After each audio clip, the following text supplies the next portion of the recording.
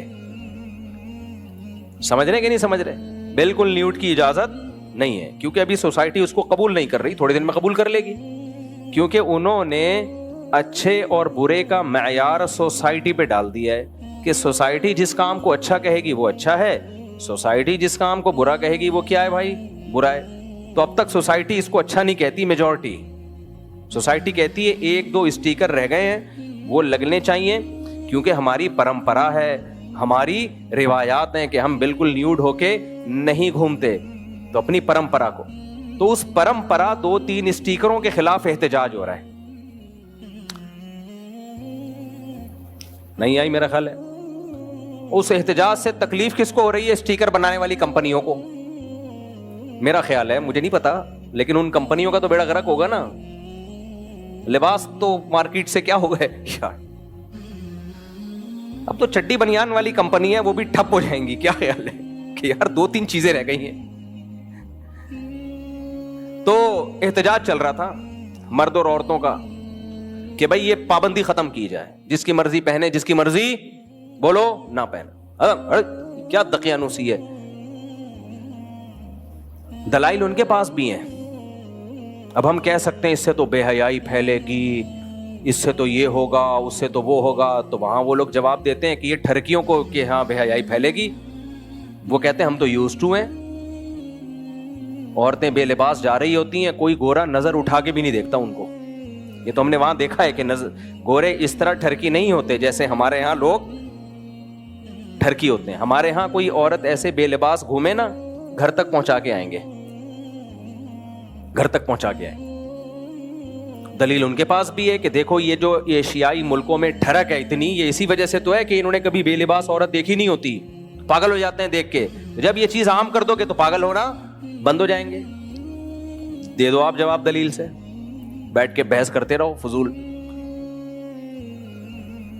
تو homo sexuality کو جو لیگل کیا وہ بھی یہی کہ بھئی اس کے غلط ہونے کی کیا دلیل ہے۔ ایک انگریز نے مجھ سے بحث کی کہ یہ کیوں غلط ہے۔ میں نے کہا بھائی غیرت کوئی چیز ہوتی ہے، ان کی غیرت کیا ہے بھائی؟ واٹ از غیرت؟ یہ تو کلچر بتاتا ہے یہ غیرت ہے، یہ بغیرتی ہے۔ بولا چلو آپ بحث کر سکتے ہو بھائی، اس سے نسل ختم ہو جائے گی، ہو جائے تو نسل بچا کے کیا کرنا ہے؟ تو کسی چیز کا وہ کہہ رہے ہیں، ہم یہ تھوڑی کہہ رہے ہیں کہ زبردستی کرو، جو نہیں کر رہا نہیں کرو، جس کو شی پسند ہے وہ شی کی طرف جائے، جس کو ہی پسند ہے وہ کدھر جائے؟ ہی کی طرف جائے۔ تو اپنا ذاتی معاملہ ہے، کیوں جبر کیوں کر رہے ہو؟ اب ایک آدمی کو جمشید سے محبت ہو گئی، آپ کیوں اس کی محبت ختم کروا رہے ہو یار؟ اس کو جمشیدہ پسند نہیں ہے، اس کو پسند کون ہے؟ تو یہ مولویوں کو تکلیف کیوں ہو رہی ہے بھائی؟ حرام حرام یہ کیا لگایا ہوا تم لوگوں نے؟ مذاق کر سکتے ہو ڈیبیٹ، ہر بات کا آگے سے جواب، ہر بات کا آگے سے جواب۔ لوط علیہ السلام نے اپنی قوم سے کہا تھا نا کہ تم مردوں سے بدفعلی کرتے ہو، کیا بے حیائی کے کام کر رہے ہو؟ قوم کے پاس کیا جواب تھا؟ بھئی آپ کو پسند نہیں، آپ علاقہ چھوڑ دیں، دنیا بہت بڑی ہے۔ بھئی آپ کو پسند نہیں ہے تو آپ علاقہ چھوڑ دیں، کوئی یہاں رہنا فرض تھوڑی ہے آپ کے اوپر، کہیں اور چلے جائیں جہاں آپ کی مرضی کا کلچر ہو۔ اب دلیل سے کوئی جواب ہو سکتا ہے اس کا؟ بولو نا کیا ہو گیا میرے بھائی؟ بھائی وہ کہہ رہے ہیں آپ علاقہ چھوڑ دیں، ہو سکتا ہے انہوں نے آفر بھی کی ہو، فلاں محلے میں ہم آپ کو زمین دلوا دیتے ہیں، فلاں محلے میں گھر بنا دیتے ہیں، آپ یہاں سے تشریف لے جائیں اگر آپ کو یہ پسند نہیں ہے۔ لوط علیہ السلام نے ان سے کہا کہ اتأتون الفاحشۃ ما سبقکم بها من احد من العالمین، وہ بے حیائی کر رہے ہو جو آج تک کائنات میں کسی نے نہیں کی۔ بڑے بڑے کافر گزرے وہ بھی اس طرف نہیں گئے، کوئی گدھا گھوڑے بھی نہیں کرتے یہ کام۔ تو قوم جواب میں کہہ سکتی تھی کہ جو کچھ ماضی میں ہوتا رہا ہے وہ ہمارے لیے حجت نہیں ہے، وہ نہیں کرتے تھے ہم کرتے ہیں۔ غلط جواب ہے لیکن جواب تو ہو گیا نا۔ تو بہت ساری چیزیں، نشہ، اب تو چرس الاؤ ہو گئی ہے۔ اس دفعہ میں جب گیا ہوں تو فل لیگل، اللہ ان ملکوں میں چرس کیا ہو گئی, مجھے لگ رہا ہے کہ تم سب بھاگ نہ جاؤ کہیں, وہاں ڈر لگ رہا ہے مجھے. چرس کیا ہو گئی, یہ تو میں اپنے بیانات میں کہا کرتا تھا کہ چرس بھی یہ لیگل ہو جائے گی, اب پتہ چلا ہو گئی, لیگل ہو گئی. لیکن چرسی ویسے نہیں ہے جیسے ہمارے یہاں ہے. ہمارا چرسی گندا میلا گٹر کے ڈھکن برساتی نالے میں, وہاں مجھے کوئی برساتی نالوں میں چرسی نظر نہیں. چرس پینے کے آداب ہیں, آداب ہیں, تمیز سے چرس پیئیں, پڑھا لکھا. ہمارے ہاں چرسی اتنا گندا کیوں ہوتا ہے, اللیگل کام کر رہا ہے, مل نہیں رہی,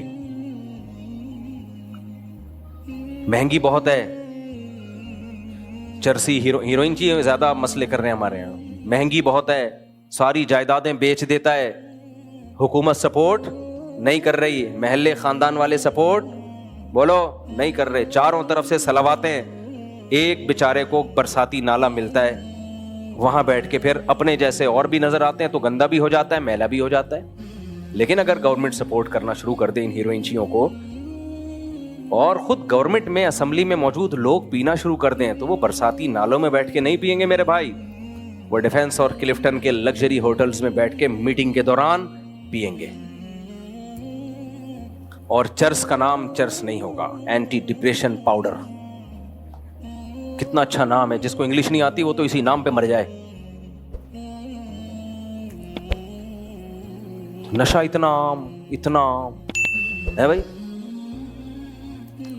یہ گندگی ہماری سوسائٹی میں بولو نہیں ہے. یہ ننگا پن دیکھ دیکھ کے آدمی پاگل ہو جاتا ہے. کیا ہے یار, کوئی تہذیب کوئی چیز ہوتی ہے. خدا کی قسم اس سوسائٹی نے عورت کا جو حشر کیا ہے,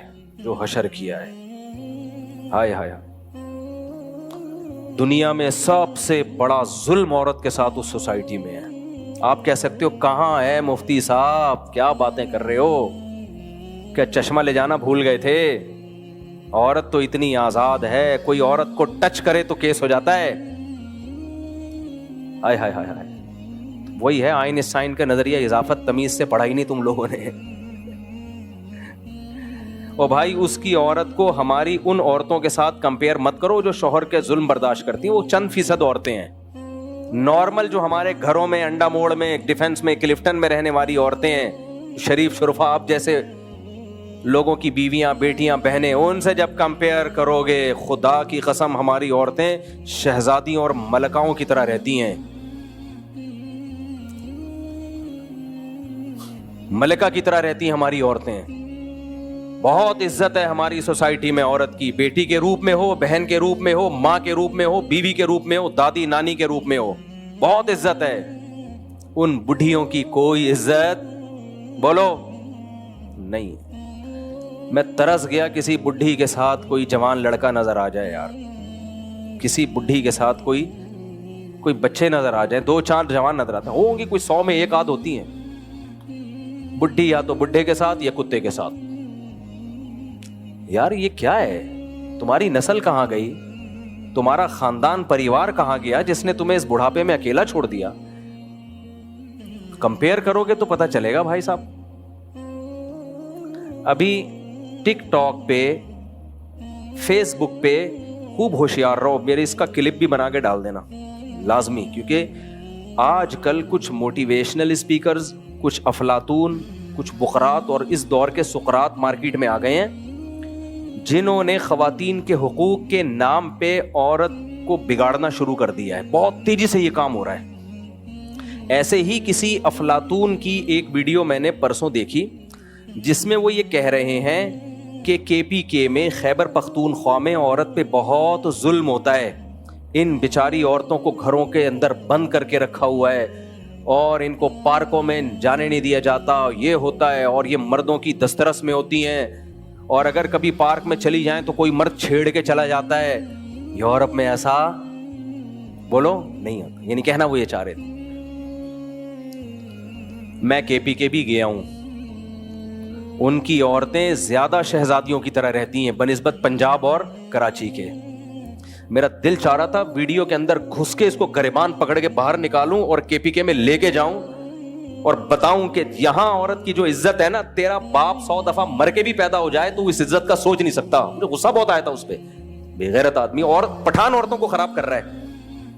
عورت کمزور دل کی ہوتی ہے, وہ جب اس طرح کے موٹیویشنل اسپیکر کو سنتی ہے نا, وہ اپنے باپ اور بھائی کے خلاف بغاوت پہ آتی ہے. اس کو نہیں پتا ہوتا مجھے کیا بینیفٹس مل رہے ہیں, لیکن دل کی کمزور ہوتی ہے, وہ فوراً متاثر ہو جاتی ہے.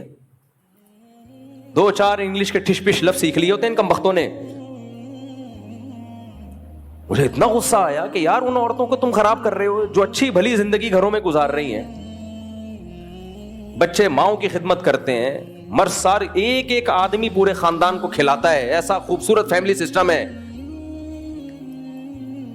میں نے دوستوں سے کہا میرا بس نہیں چل رہا, میں ادھر سے ہی گریبان سے پکڑ اس کو نکالوں, کہ بولنے سے پہلے سوچا تو کرو. تم رپورٹیں پیش کر رہے ہو, اس کا امپیکٹ کیا ہوگا؟ اچھی بھلی لائف گزر رہی ہے, گھریلو عورتیں, پردے دار, حیا شرم, ان کو تم کس کے مقابلے میں لا کے کھڑا کر رہے ہو؟ مردوں کے مقابلے میں, کہ یہ ظلم کر رہے ہیں. باقی ظالم مرد اگر کوئی ہیں, بعض عورتوں نے تبصرہ کیا ہوا تھا, ہاں میرا مرد بہت پیٹتا ہے مارتا ہے. بھائی وہ تو پھر پنجاب میں بھی ہیں, KPK میں بھی ہیں, سندھ میں بھی ہیں, کراچی میں بھی. ان ظالم مردوں کے خلاف آواز اٹھاؤ. کس نے منع کیا ہے؟ ان کا گھروں میں رہنے کو عیب بنا کے پیش کیا جا رہا ہے. اور ان لوگوں کے اپنے گھروں کے حالات دیکھا کرو, نہ بیٹی کا پتہ کہاں ہے اور نہ بیوی کا پتہ, سب مارکیٹ سے کیا ہے, شارٹ. پھر لاشیں ملتی ہیں 1-1 مہینے پرانی جن میں کیڑے پڑے ہوئے ہوتے ہیں. اللہ اس بہن کی مغفرت فرمائے جو مر گئی بیچاری, تھی تو مسلمان. لیکن عبرت کی بات تو ہے نا, جب یہ اداکارہ کی ڈیتھ ہوئی ہے 9 مہینے سے لاش پڑی ہوئی تھی. یہ چاہتے ہیں کہ ہر عورت کا انجام بولو یہی ہو, اور یہ بار بار مثالیں دیتے ہیں مغربی دنیا کی, اس میں عورت آزاد ہے. بھائی تو لے جا اپنی بیوی کو وہاں آزاد چھوڑنا, چڈی پہنا کے گھمانا. بے شرم آدمی, یہاں کا ماحول کیوں خراب کر رہا ہے؟ پھر دیکھتا ہوں تیری بیوی تیرا سر کیسے بجاتی ہے. جب وہ جمشید سے تعلقات کرے گی نا, وہاں کا انگریزوں کا جمشید پتہ چلے گا. لوگ وہاں میں نے وہاں مذہب کا رجحان مسلمانوں میں زیادہ دیکھا ہے. امریکہ, کینیڈا, یورپ میں جو مسلمان ہیں ان میں مذہب کا رجحان زیادہ ہے. کیوں؟ انہوں نے وہ فساد اپنی آنکھوں سے دیکھ لیے ہیں. یہ چڑیاں پہننے کا نقصان کیا ہے؟ میں حیران ہوا, وہاں لوگ مدرسوں میں مولانا بن رہے ہیں. ابے پاکستان آ رہے ہیں مولانا بننے کے لیے. میں نے کہا یار تم, یہاں لوگ مدرسوں کو برا بلا کہہ رہے ہیں, یہ فنڈامنٹلسٹ, یہ بنیاد پرست. تم لاس اینجلس میں رہ کے بچے کو بنوریا بھیج رہے ہو پڑھنے کے لیے. سب کی زبان پر ایک ہی لفظ ہوتا ہے, مفتی صاحب یہاں اسلام کی ہمیں قدر ہوئی ہے, اگر ہم مذہب سے رشتہ مضبوط نہ کریں تو ہمارا انجام بھیانک, تباہ ہو جائیں گے, اب برباد ہو جائیں گے. کیوں؟ انہوں نے دیکھا ہے رنگ رلیوں پہ زمانے کی نہ جانا اے دل, یہ خزاں ہے جو بانداز بہار آئی ہے. بعض دفعہ خزاں ہوتی ہے لیبل بہار کا لگا کے آ رہی ہوتی. خدا کے لیے ٹک ٹاک پہ, فیس بک پہ, انسٹاگرام پہ جو اس طرح عورت کے حقوق کے نام پہ عورت کو بغاوت پہ اکسا رہے ہیں نا مردوں کے خلاف, ان کو کبھی فیور نہ کیا کرو. باقی ظلم جہاں ہو رہا ہے عورت پہ یا مرد پہ, وہ تو کبھی مرد ظالم ہوتا ہے کبھی عورت ظالم ہوتی ہے. اس ظالم کے خلاف تو آواز اٹھانی چاہیے. جنرلی اصول بیان کر رہے ہیں آج کچھ لوگ آ کے, اگر آپ کا میاں نے آپ کو تھپڑ مارا تو آپ کے پاس یہی آپشن ہے.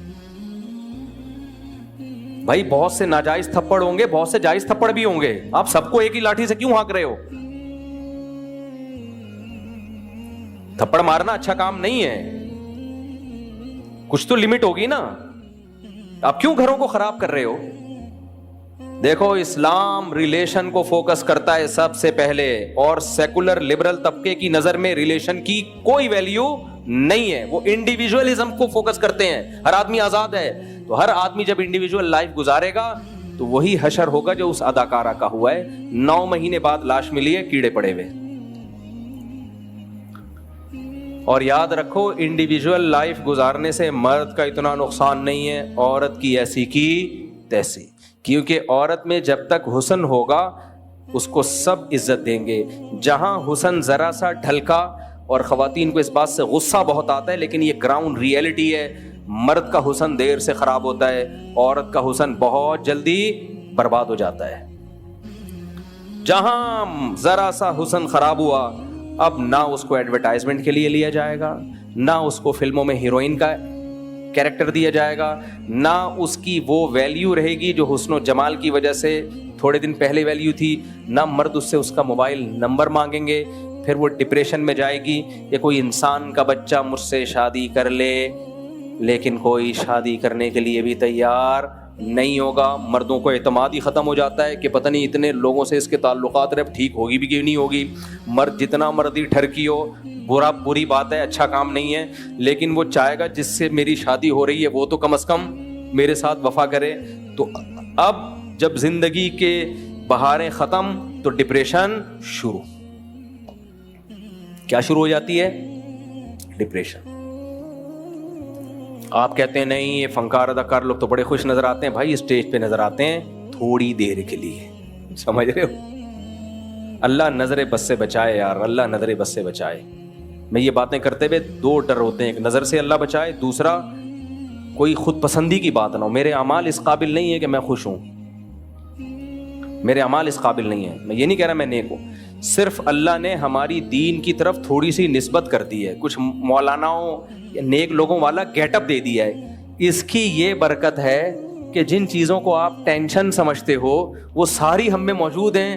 پھر بھی دل سے بتا رہا ہوں اللہ نے خوش بہت رکھا ہوا ہے اب تک کی رپورٹ. باقی دل تو اللہ کے ہاتھ میں ہے, تم کم وقت نظر لگا دو گے تو الگ مصیبت ہے. یا اللہ کی نظر ہٹ جائے, اللہ کہے اب میں تجھ سے تیرے اعمال کے حساب سے معاملہ کروں گا تو ایک الگ بات ہے. اب تک تو اللہ نے رحمت والا معاملہ کیا ہوا ہے. تو میں ان لبرل سیکولر لوگوں سے بولتا ہوں کہ مولوی ہو کے اتنا خوش کیوں ہوتا ہے وہ؟ دیکھو خوشی کی ایک بڑی بڑی علامت پتہ ہے کیا ہوتی ہے؟ جو غمزدہ ہوتے ہیں وہ چاہتے ہیں سوئیں زیادہ. وہ کیا چاہتے ہیں؟ ہمارا ٹائم زیادہ کس میں گزرے, کیونکہ اٹھیں گے تو غم شروع ہوگا نا. اللہ تعالیٰ کا بڑا فضل ہے, میں چاہتا ہوں سوؤں کم, سمجھ رہے ہیں, جاگوں زیادہ, کیونکہ دل میں راحت محسوس ہوتی ہے, خوشی محسوس ہوتی ہے. اللہ نے بچایا ہوا ہے بھائی, اللہ ٹینشنوں سے بچا کے رکھے. تو یہ میرا کمال ہے ہی نہیں بھائی, یہ اس دین کی طرف ٹوٹی پھوٹی نسبت ہے. ہم نے شروع سے ایک اصول رکھا بھائی نیچر کو فالو کرو, اسلام از دا نیم آف نیچر. یہ میرا کمال نہیں ہے. میں یہ کیوں اپنے واقعات بیان کر رہا ہوں؟ شو مارنے کے لیے نہیں, ان سیکولر لبرل لوگوں کو سمجھانے کے لیے اور تم لوگوں کو سمجھانے کے لیے کہ صرف علماء کو سنا کرو, وہ تمہیں بتائیں گے صحیح کیا ہے غلط کیا ہے. یہ جو آج کل یونیورسٹیوں سے فارغ ہو رہے ہیں یہ صحیح غلط کو مکس کر کے پیش کر رہے ہیں. ان کے پاس خود سیدھا راستہ نہیں ہے, تمہیں کہاں سے سکھائیں گے؟ یہ اکثر یورپ امریکہ سے پڑھ کے آئے ہوئے ہوتے ہیں, تو اس سوسائٹی کا جو حشر ہوا تمہارا بھی یہی حشر کریں گے. نہیں آ رہی میرا خیال ہے بات. تو کے پی کے والو تم غیرت مند ہو, اللہ نے تم میں غیرت رکھی ہے, تمہاری عورتیں با حیا ہیں, با پردہ ہیں, اسی پہ قائم رہنا. ان موٹیویشنل اسپیکر کے چکر میں آ کے عورت کو گھر کی چار دیواری سے آزاد مت کرنا, یہ بیڑا غرق کر دے گی تمہاری سوسائٹی کا. ہاں جہاں مرد ظلم کر رہا ہے عورت کے اوپر, مار پیٹ رہا ہے بے تحاشا اس کو, چاہے وہ کے پی کے ہو, چاہے وہ پنجاب ہو, چاہے وہ کراچی ہو, وہ تو ہر جگہ ہی ہوتا ہے. اس ظلم کا شریعت نے ایک حل رکھا ہے. اس ظلم کے خلاف تو سب مل کے آواز اٹھانی چاہیے, اور اس پہ سب سے زیادہ آواز بھی علماء اٹھاتے ہیں. بعض علاقوں میں یہ ظلم ہے, بچی کی شادی اس کی مرضی کے بغیر کی جاتی ہے, یہ ظلم ہے, چاہے کراچی میں ہو, چاہے کے پی کے میں ہو, چاہے سندھ میں ہو. اس کے خلاف قانون سازی ہونی چاہیے, لیکن یہ کمبخت کبھی ان چیزوں کے خلاف قانون سازی نہیں کریں گے. ان کا مقصد ہے چڈی بنیان پہنا کے باہر نکال دو اس کو, بس. آزادی کا یہ مطلب ہے ان کے یہاں. بعض علاقوں میں یہ دستور ہے, خاص طور پہ گاؤں دیہاتوں میں, بچی نہیں چاہ رہی ہوتی اس کی زبردستی ٹھوک دیتے ہیں, جاؤ یہاں. عمر کا بہت فرق ہوتا ہے, زبردستی اس کا نکاح کر دیتے ہیں. یہ تو کہیں بھی ہو, کراچی میں بھی ہوتا ہے, یہ سندھ میں بھی ہوتا ہے, پنجاب میں بھی ہوتا ہے, کے پی کے میں بھی ہوتا ہے. میں نے پوچھا پانی کا, بہت بری, ناراض نہ ہونا, تو ہر جگہ ہوتا ہے یہ. اس کے خلاف تو شریعت میں بھی ہے, تو اس کا حل شریعت ہے. ہمارے طلبہ جب کے پی کے سے پڑھنے کے لیے آتے ہیں, بلوچستان سے, سندھ سے, پنجاب سے, تو میں ان کو بتاتا ہوں, اور میں نہیں, ہمارے سب ٹیچرز, طلبہ کو بتاتے ہیں دیکھو تم جب اپنے علاقوں میں جاؤ گے تو تم نے اپنے علاقے میں یہ تبلیغ کرنی ہے کہ ہم نے اسلام کو فالو کرنا ہے, کلچر کو فالو بولو نہیں کرنا. اگر کلچر میں یہ ہے کہ بیٹی کا زبردستی نکاح کرا دیا جائے تو یہ کلچر شریعت کے خلاف. اگر کلچر میں یہ ہے کہ بیٹیوں کو وراثت نہیں ملتی تو یہ کلچر شریعت کے خلاف. اگر کلچر میں یہ ہے کہ شوہر صبح و شام دھنائی لگاتا ہے بیٹی کی اور تمہاری سوسائٹی میں طلاق نہیں ہے تو یہ کلچر کے خلاف, طلاق لے لو اس سے. بعض علاقوں میں ڈیورس کو اتنا برا سمجھتے ہیں, بس ڈیورس ہو گئی تو پتہ نہیں کیا ہو جائے گا. کچھ بھی نہیں ہو جائے گا بھائی. اگر ظلم کر رہا ہے تو ماں باپ کو چاہیے اپنی بیٹی کو فیور کریں, ڈیورس لیں اس سے. ایسے موقع پہ تو زبردستی ڈیورس لینا بھی جائز ہے. ایسے واقعات میرے علم میں پنجاب میں, کوئٹہ میں, KPK میں, کراچی میں, سندھ میں بعض لڑکیوں پہ بے انتہا ظلم ہو رہا ہے شوہروں کی طرف سے, مگر ان لڑکیوں کے ماں باپ ان کا ساتھ نہیں دیتے. ان کا خیال یہ ہوتا ہے کہ ہم نے شادی کر کے ایک بوجھ سر سے اتار دیا ہے, اب مرو جیو وہیں, یہ حرام ہے, غلط ہے. آپ کی بیٹی آپ کے جگر کا ٹکڑا ہے. اگر واقعی ظلم ہو رہا ہے تو اللہ نے مرد کو بنایا اس لیے, وہ عورت کا محافظ ہے. ڈر ہونا چاہیے اس کو, آپ کے بہنوئی کو, آپ کے داماد کو. بھائی کسی جس کی بہن بیٹی میرے نکاح میں ہے وہ غیرت لیس نہیں ہے. اور یہ کام بھی گورنمنٹ نہیں کر سکتی. گورنمنٹ تو بیڑا غرق کرے گی. حکومت جہاں عدالتوں میں کیس جاتے ہیں نا تو جو جڑنے والی بات ہوتی ہے وہ بھی آپشن ختم. باہر ملکوں میں تو بہت ہے. ہمارے دوست بتاتے ہیں کہ یہاں اگر ہمارا میاں بیوی کا جھگڑا ہو اور کوئی NGO بیچ میں کود گئی یا کورٹ آ گئی, وہ طلاق کروا کے چھوڑتی ہے. اور ایسا رلائے گی نا بچوں کو. یہ ہر جگہ, یہاں بھی ہے وہاں بھی ہے, پاکستان میں بھی ہے. تو NGOs تھوڑی ہمارے مسائل حل کریں گی. یہ کون ہے بھائی؟ خواتین کو باغی بنایا جا رہا ہے کہ تم اپنے شوہر کے خلاف تھانے میں جاؤ, تم اپنے باپ کے خلاف کورٹ میں جاؤ. کورٹ نہیں رکھے گی تمہیں بھائی, وہ کچھ نہیں لگتی. عورت کا جو نیچرل جو گارڈین ہوتے ہیں, جو محافظ ہوتے ہیں, وہ اس کا باپ اور اس کا بھائی. KPK میں خاندانی نظام مضبوط ہے. بہن کے پیچھے بھائی بھی ہے, باپ بھی ہے, کئی بھائی, کئی چاچے, کئی چاچے زاد. فیملی پلاننگ والوں نے نسل روک کے یہ آپشن بھی عورت سے ختم. کتنی خواتین کی کالز آتی ہیں, مفتی صاحب میرا شوہر مجھ پہ ظلم کرتا ہے, میں کہتا ہوں اپنے بھائی کو بتاؤ, میرا بھائی ہے ہی نہیں. یا ایک بھائی ہے وہ کینیڈا میں رہتا ہے, وہ اپنی زندگی میں مست ہے. ایک کیوں ہے بھائی؟ بھائی تو 4-5 ہوتے ہیں. چاچا کو بتاؤ, چاچا مارکیٹ سے شارٹ. اب کون روکے گا اس ظلم سے؟ وہ ڈیورس لے کے جائے گی کہاں؟ پھر ہمارا سیکولر طبقہ کہتا ہے جاب کرے. اس کے پاس حل کیا ہے؟ جاب کرے. آپ کیا سمجھتے ہو جاب کر کے اس کی عزت محفوظ ہو جائے گی؟ جب سب کو پتا چلے گا شوہر لیس عورت ہے تو ایسے کیسز ہیں. میں کسی کا راز فاش نہیں کرتا. بڑے بڑے مارٹ ہیں, مال ہیں, جن کے مینیجروں نے جبری زنا کیے ان لڑکیوں کے ساتھ کہ جو طلاق یافتہ تھیں, جاب کر رہی تھیں, اور وہ لڑکیاں پھر مجھے آ کے بتا رہی ہمارے ساتھ یہ ریپ ہو رہا ہے, یہ زیادتی ہو رہی ہے. ہمارے سیکولر لبرل طبقے پہ ان بغیرتوں پہ کوئی فرق نہیں پڑے. قیصر احمد راجہ صاحب ہے نا, اللہ ان کی عمر میں برکت دے, سیکولر لوگوں کے خلاف بہت مضبوط کام کر رہے ہیں. ان کو زیادہ سے زیادہ پروموٹ کرو آپ لوگ. ایک اکیلا آدمی کھڑا ہوا ہے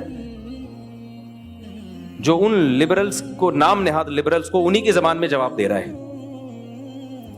مجھے وہ قیصر احمد راجہ اس لیے پسند ہے کہ ہمارے جتنے بھی جو دنیاوی تعلیم حاصل کرنے والا طبقہ ہے نا, یہ بجائے ان کو ادھر لانے کے آدھا ادھر ہی کھسک چکا ہوتا ہے, آدھا ادھر کھسک چکا ہوتا ہے. اس لیے میں اس کے لیے بہت دعائیں بھی کرتا ہوں, قیصر راجہ کے لیے. اور میں لوگوں کو ترغیب بھی دیتا ہوں بھائی پروموٹ کرو, کیونکہ یہ اس وقت کا جو فتنہ ہے نا وہ بت پرستی نہیں ہے. اس وقت کا فتنہ ہے سیکولرزم اور نام نہاد لبرلز, جو ہمارا ایک خوبصورت ہمارے پاس رہ کیا گیا ہے, جو ہمارے حکمرانوں نے ہمیں سرنج سے نچوڑنا تھا وہ نچوڑ لی. کچھ خوبیاں رہ گئی ہیں ان کا بھی بیڑا غرق. میں بار بار کہتا ہوں ہمارے پاس مذہب اگر نہ ہوتا نا ہم انتہائی بدترین زندگی گزار رہے ہوتے. ہمارے پاس اگر کچھ خیر بچی ہے تو ہمارے سسٹم کی وجہ سے نہیں بچی ہے. ہمارے سسٹم میں عدالتوں کا سیٹ اپ دیکھ لو, ہر چیز کو دیکھ لو. مذہب بچا ہے جس نے ہمیں تھوڑا سا انسان بنا کے رکھا ہوا ہے. یہ بھی چھین لو گے تو ختم. سب سے زیادہ عورت کی عزت پامال ہوگی.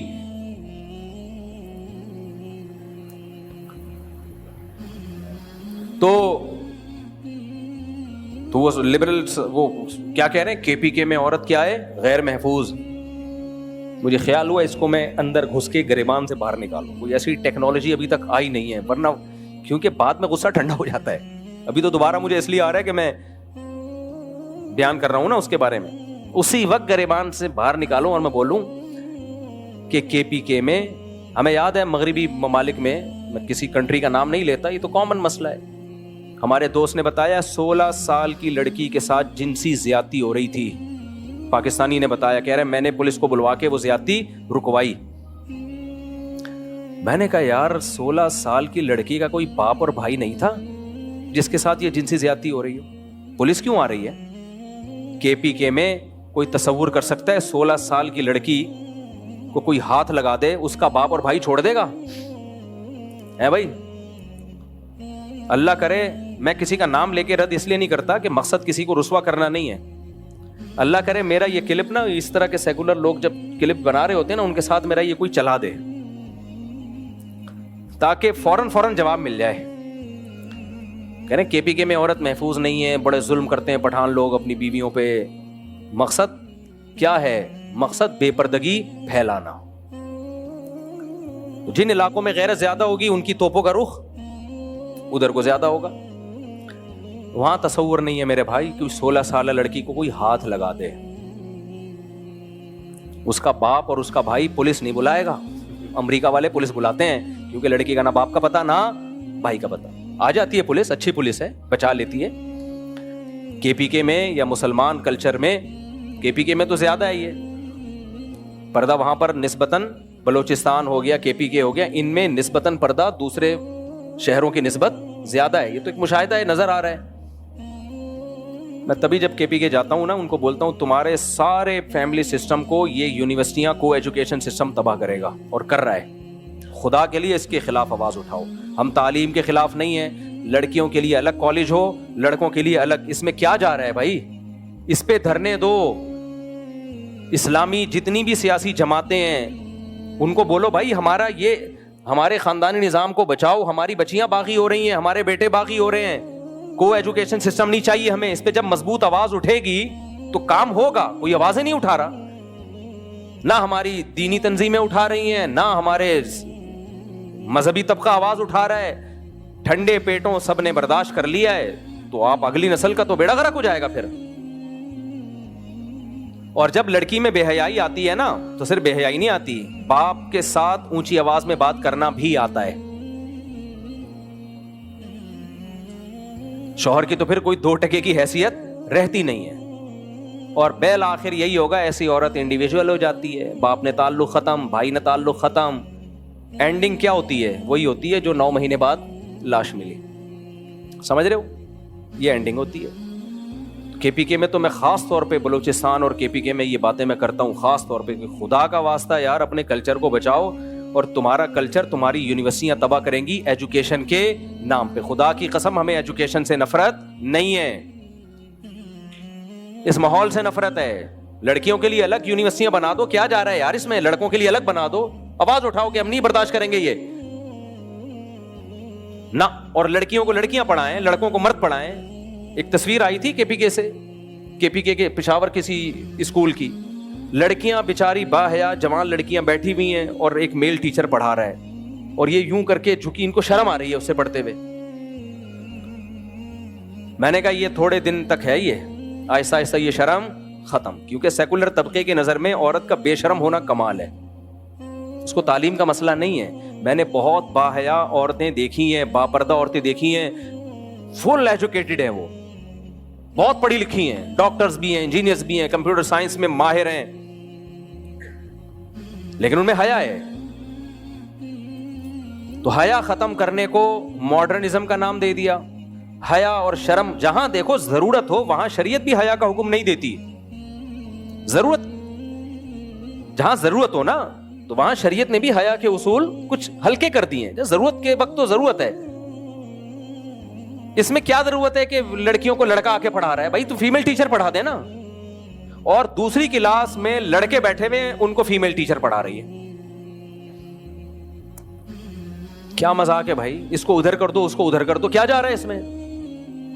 ہاں جہاں ضرورت ہو ایک الگ بات ہے. ضرورت کا مطلب کیا ہے؟ کوئی بڑا آپریشن ہے, کوئی فیمیل ڈاکٹر نہیں مل رہی ہے, میل ڈاکٹر نہیں کرنا ہے بھائی, جان بچانا سب سے پہلے.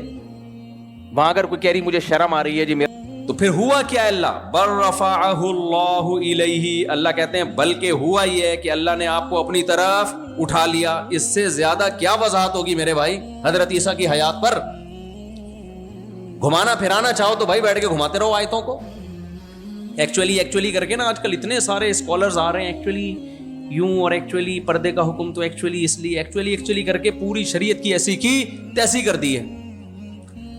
یہ ایک بہت بڑا مسئلہ بن چکا ہے کہ قرآن و حدیث سمجھے کس سے ہم. یہ بہت بڑا مسئلہ بن چکا ہے. اس لیے ہر شخص اچھے لیبل لگا کے منجن بیچ رہا ہے. میں ابو حنیفہ کو نہیں مانتا, میں امام شافعی کو نہیں مانتا, میں قرآن و سنت کو مانتا ہوں. تو بھائی قرآن و سنت کو ماننے کے دعوے کرنے والے تو سینکڑوں ہیں. تو لوگ کہتے ہیں جس کی بات آپ کو قرآن و سنت پہ لگے کہ یہ صحیح کہہ رہا ہے. جو شخص جس فیلڈ میں ماہر ہی نہیں ہوتا اس کے کچھ لگنے کا اعتبار ہوتا ہے؟ جو دعویٰ کر رہے ہیں ان کو اگر لگ رہا ہے نا تو اس کو کچھ اور لگ رہا ہے, اس کو جو اسٹڈی کر کے بیٹھے ہوئے ہیں اس کو کچھ اور لگ رہا ہے, اس کو کچھ اور لگ رہا ہے, اس کو کچھ اور, وہی نہیں متفق ہو پا رہے تو پبلک کیسے متفق ہوگی کسی ایک چیز پہ؟ ادھر سے فتویٰ آئے گا جبری طلاق نہیں ہوتی, اس سے فتویٰ لوگے جبری طلاق ہو جاتی ہے. اس سے فتویٰ آئے گا نشے میں طلاق نہیں ہوتی, وہ کہے گا نشے میں طلاق ہو جاتی ہے. اس سے فتویٰ لوگے کہ عورتیں صفا مروہ میں دوڑیں گی, وہ فتویٰ دے گا عورتیں صفا مروہ میں نہیں دوڑیں گی. ادھر سے فتویٰ لوگے عورتیں مردوں کی طرح نماز پڑھیں گی, وہ کہے گا عورتیں سمٹ کے نماز پڑھیں گی. ادھر سے فتویٰ لوگے ٹوپی پہننا سنت ہے, وہ کہے گا ٹوپی پہننا بدعت ہے, وہ فلانا. تو اس سے نتیجہ کیا نکلے گا؟ امت کی ایسی کی تیسی. تو آپ کے پاس گھوم پھر کر اس کے علاوہ کوئی آپشن نہیں ہے کہ بھائی جو صدیوں سے متواتر فقہ چلا آ رہا ہے, چاروں فقہ جو مدون ہے ان میں سے کسی ایک کو اختیار کرنے کے علاوہ آپ کے پاس کوئی آپشن بچتا نہیں ہے. بیڑا غرق ہو جائے گا. ورنہ جو طریقہ صدیوں سے چلا آ رہا ہے جس پہ امت کامیابی سے چلی ہے اس کے علاوہ آپ کے پاس کوئی آپشن نہیں ہے. اور پھر وہ میرا ٹاپک نہیں ہے لیکن بات آ گئی ہے تو لوگ کہتے ہیں ہم قرآن حدیث کو مانتے ہیں. یار ابو حنیفہ کیا تورات و انجیل کو مانتے تھے کیا؟ امام شافعی کیا زبور کو مانتے تھے؟ انہوں نے زبور کو دیکھ کے فتوے دیے ہیں. وہ تو قرآن و سنت ہی کی ریسرچ ہے. ابھی کل ایک صاحب کا کلپ نظر سے گزرا, وہ کہہ رہے ہیں کہ یہ جو مقلد لوگ ہیں نا ان کا یہ نظریہ ہے, اور امام کرخی کا حوالہ دیتے ہیں اکثر لوگ کہ مقلد کو اگر قرآن و سنت اپنے امام کے قول کے خلاف نظر آئے تو وہ قرآن و سنت چھوڑے گا, امام کا قول لے گا. یہ بہت پیش کیا جاتا ہے. سوال یہ پیدا ہوتا ہے امام کرخی کی جس عبارت پر عمل نہیں ہے تو آپ وہ عبارت پیش کیوں کر رہے ہو؟ فقہ حنفی میں ایسا ہوتا نہیں ہے کہ قرآن و سنت کے خلاف ابو حنیفہ کا قول آیا تو حنفیوں نے ابو حنیفہ کو لے لیا, قرآن و سنت کو چھوڑ دیا. اس کی تو بیسیوں مثالیں ہیں کہ وہاں قرآن و سنت کو لیا ہے, امام صاحب کے قول کو چھوڑ دیا. خود مشائخ یہ کام کر چکے ہیں. ہم کہتے ہیں عوام کے یہ کام نہیں ہے کیونکہ عوام کو لگتا ہے کہ قرآن و سنت کے خلاف ہے, حقیقت میں قرآن و سنت کے خلاف ہوتا نہیں ہے. یہ بالکل ایسا ہی ہے جیسے لوگ ہمیں قبر پرست کہتے ہیں, فلاں کتاب میں لکھا ہے یوں. بھائی عملی طور پر کیا قبروں پہ آپ کو علماء دیوبند بیٹھے ہوئے نظر آ رہے ہیں؟ عملی طور پر ہمارے جتنے اکابر ہیں کسی کی قبر ایک بالش سے اونچی نہیں ہے. ہمارے اکابر نے تبلیغی جماعت بنائی, تبلیغی جماعت نے لوگوں کو قبر پرست بنایا یا قبر پرستی سے ہٹایا ہے؟ 100% ہٹایا ہے. جتنا قبر پرستی کے خلاف تبلیغی جماعت کا کام ہے, ہزاروں اسکالر مل کے 100 سال بھی محنت کرے نا تو اس لیول کا کام نہیں ہو سکتا. تو جن لوگوں نے کام کیا انہیں کو قبر پرست کہا جا رہا ہے. تو خیر یہ ٹاپک نہیں ہے کہاں سے کہاں ہم نکل لیے. وہ تو چونکہ غامدی صاحب کی بات آئی, حضرت عیسیٰ کا حیات کا, انہوں نے حضرت عیسیٰ کی حیات کا انکار کیا نا انہوں نے. تو قرآن میں بہت واضح ہے, وما قتلوہ, اللہ کیا کہتے ہیں, انہوں نے عیسیٰ کو قتل نہیں کیا, وما صلبوہ, اور انہوں نے سولی پر نہیں لٹکایا, ولیکن اے اللہ پھر ہوا کیا, اللہ فرماتے ہیں شبہ لہم, ان کے لیے معاملہ مشتبہ کر دیا گیا. کیونکہ سوال پیدا ہوتا ہے نا بھائی پھر سولی پر لٹکا کون تھا, کیونکہ یہ تو عیسائیت میں تواتر کے ساتھ ہے کہ حضرت عیسیٰ علیہ السلام سولی پہ لٹک کے جان دے کے سب کا کفارہ ادا کر دیا انہوں نے. تو وہ کیا ہوا تھا, کیا متواتر خبر جھوٹی ہو سکتی ہے, نہیں ہو سکتی. تو اللہ کہتے ہیں نہ قتل کیا نہ سولی پہ لٹکایا. اے اللہ پھر یہ جو خبر چلی آ رہی ہے صدیوں سے, سینکڑوں سے, ہزاروں لوگوں تک کہ لٹکایا گیا تھا, وہ کیا تھا؟ اللہ کہتے ہیں عیسیٰ نہیں تھے, شبہ لہم, ان کے لیے معاملہ مشتبہ کر دیا گیا. مشتبہ معاملہ کب ہوتا ہے؟ جب کنفیوژن ہو, بھائی ہم نے پتہ نہیں کس کو لٹکایا ہے, وہی تھے یا کوئی اور تھے. وَإِنَّ الَّذِينَ أُوتُوا الْكِتَابَ وَإِنَّ الَّذِينَ اخْتَلَفُوا فِيهِ لَفِي شَكٍّ مِّنْهُ, ابھی تک شک میں پڑے ہوئے ہیں. عیسائیت میں اس میں بڑا اختلاف رہا ہے, تبھی آپ عیسائیوں کے بہت سارے اس میں مختلف عقیدے ہیں. بر رفعہ اللہ الیہ, پھر اللہ صحیح میں تو بتا کے ہوا کیا ہے. اللہ کہتے ہیں میں نے ان کو اپنی طرف اٹھا لیا. اب یہاں درجہ بلند کرنا یہ کسی بھی طرح بھی یہ مطلب بولو نہیں بنتا کہ درجہ بلند کیا ہم نے ان کا, یہ بنتا ہی نہیں ہے مطلب. اب بات چل پڑی ہے تو ہم تو آپ کو بتائیں نا بھائی, ٹاپک کے درمیان اگر قیام و طعام مختلف ٹاپک آتے رہیں تو میں چلا دیتا ہوں. آپ نے کون سے ایم اے اسلامیات کی پیپر کی تیاری کرنی ہے کہ ٹاپک سے ہٹنے پر گورنمنٹ نے ہمیں پابندی لگائی ہے اور آپ کو ایک لیکچر دیا گیا ہے کہ اس پہ آپ کا کل امتحان ہے, تو بھائی جو فائدے کی بات اگر بیچ میں آ رہی ہو تو پارسل کرنے میں کوئی حرج نہیں ہے. اور میں نے دیکھا ہے کہ جو علمی باتیں ٹاپک سے ہٹ کے بیان میں آتی ہیں وہ اسی وقت پارسل کر دو تو فائدہ ہوتا ہے, الگ سے ان پہ بیان نہیں ہوتا پھر بیٹھ کے. ایک اور بات پارسل کر دیتا ہوں, یہ جو معراج ہے نا, معراج نبی صلی اللہ علیہ وسلم کی, یہ بھی جسم کے ساتھ ہوئی ہے. آج کل بہت سے اسکالر جناب غامدی صاحب سمیت وہ یہ کہتے ہیں کہ جسم کے ساتھ نہیں ہوئی بلکہ یہ کیا تھا بھائی, خواب. اور دلیل میں وما جعلنا الرؤيا التي اريناك الا فتنة للناس والشجرة الملعونة في القرآن, یہ آیت پیش کی ہے. رؤیا عربی میں قرآن میں رؤیا کا لفظ خواب پہ آیا ہے. رؤیا کا لفظ کا اطلاق قرآن میں, رؤیا کا لفظ کس کو کہا گیا ہے؟ خواب کو. لا تقصص رؤیاک علی اخوتک, آپ لوگ کو آواز صاحب آ رہی ہے سب کو؟ مجھے تو نہیں لگ رہا کہ آ رہی ہے. اچھا, یوسف علیہ السلام کو جب خواب آیا تو یعقوب علیہ السلام نے ان سے کہا لا تقصص رؤیاک, اے یوسف اپنا خواب اپنے بھائیوں کو مت سنانا. تو جناب پروفیسر غامدی صاحب نے کہا کہ دیکھو یہاں رؤیا خواب کے معنی میں ہے, تو قرآن معراج کے لیے بھی رؤیا کا لفظ استعمال کر رہا ہے کہ ہم نے جو آپ کو رؤیا بنایا, جو آپ کا رؤیا تھا وہ رؤیا ہم نے اس لیے تاکہ لوگوں کی آزمائش ہو کہ اس کی تصدیق کرتے ہیں یا انکار کرتے ہیں. تو دیکھو وہ تو رؤیا ہے, خواب ہے. یہ جو پراپر وے میں علم سیکھنے کا کہا جاتا ہے نا, یہ اسی وجہ سے کہا جاتا ہے تاکہ صرف ترجمہ پڑھ کے لوگ متاثر نہ ہوں. ہر چیز کا پراپر علم ہوتا ہے. یہ ایسا ہی ہے جیسے کووڈ جن دنوں میں آیا تھا نا, کرونا, تو بہت سے لوگوں نے کچھ ڈاکومنٹریز دیکھ کے کہا کہ یہ تو وہی کرونا ہے جس کی پہلے سے موویاں بن چکی ہیں, یہ تو سب ایک سازش ہے, یہ وہی کرونا ہے بھائی. اب کچھ کرو نہ کرو نہ, لیکن یہ ہے وہی کرونا. تو اب چونکہ خود تو پڑھے لکھے ہیں نہیں نا, ڈاکٹر ہیں نہیں, میڈیکل سائنس سے تعلق ہے نہیں, تو وہ کوئی مووی شووی پرانی دیکھی ہوگی یا لوگوں نے چلا دی, دیکھو بھائی یہ پہلے سے پلان ہے, اس کا تو پہلے موویوں میں تذکرہ ہے, یہ لانچ کرنا چاہ رہے تھے ایک وائرس.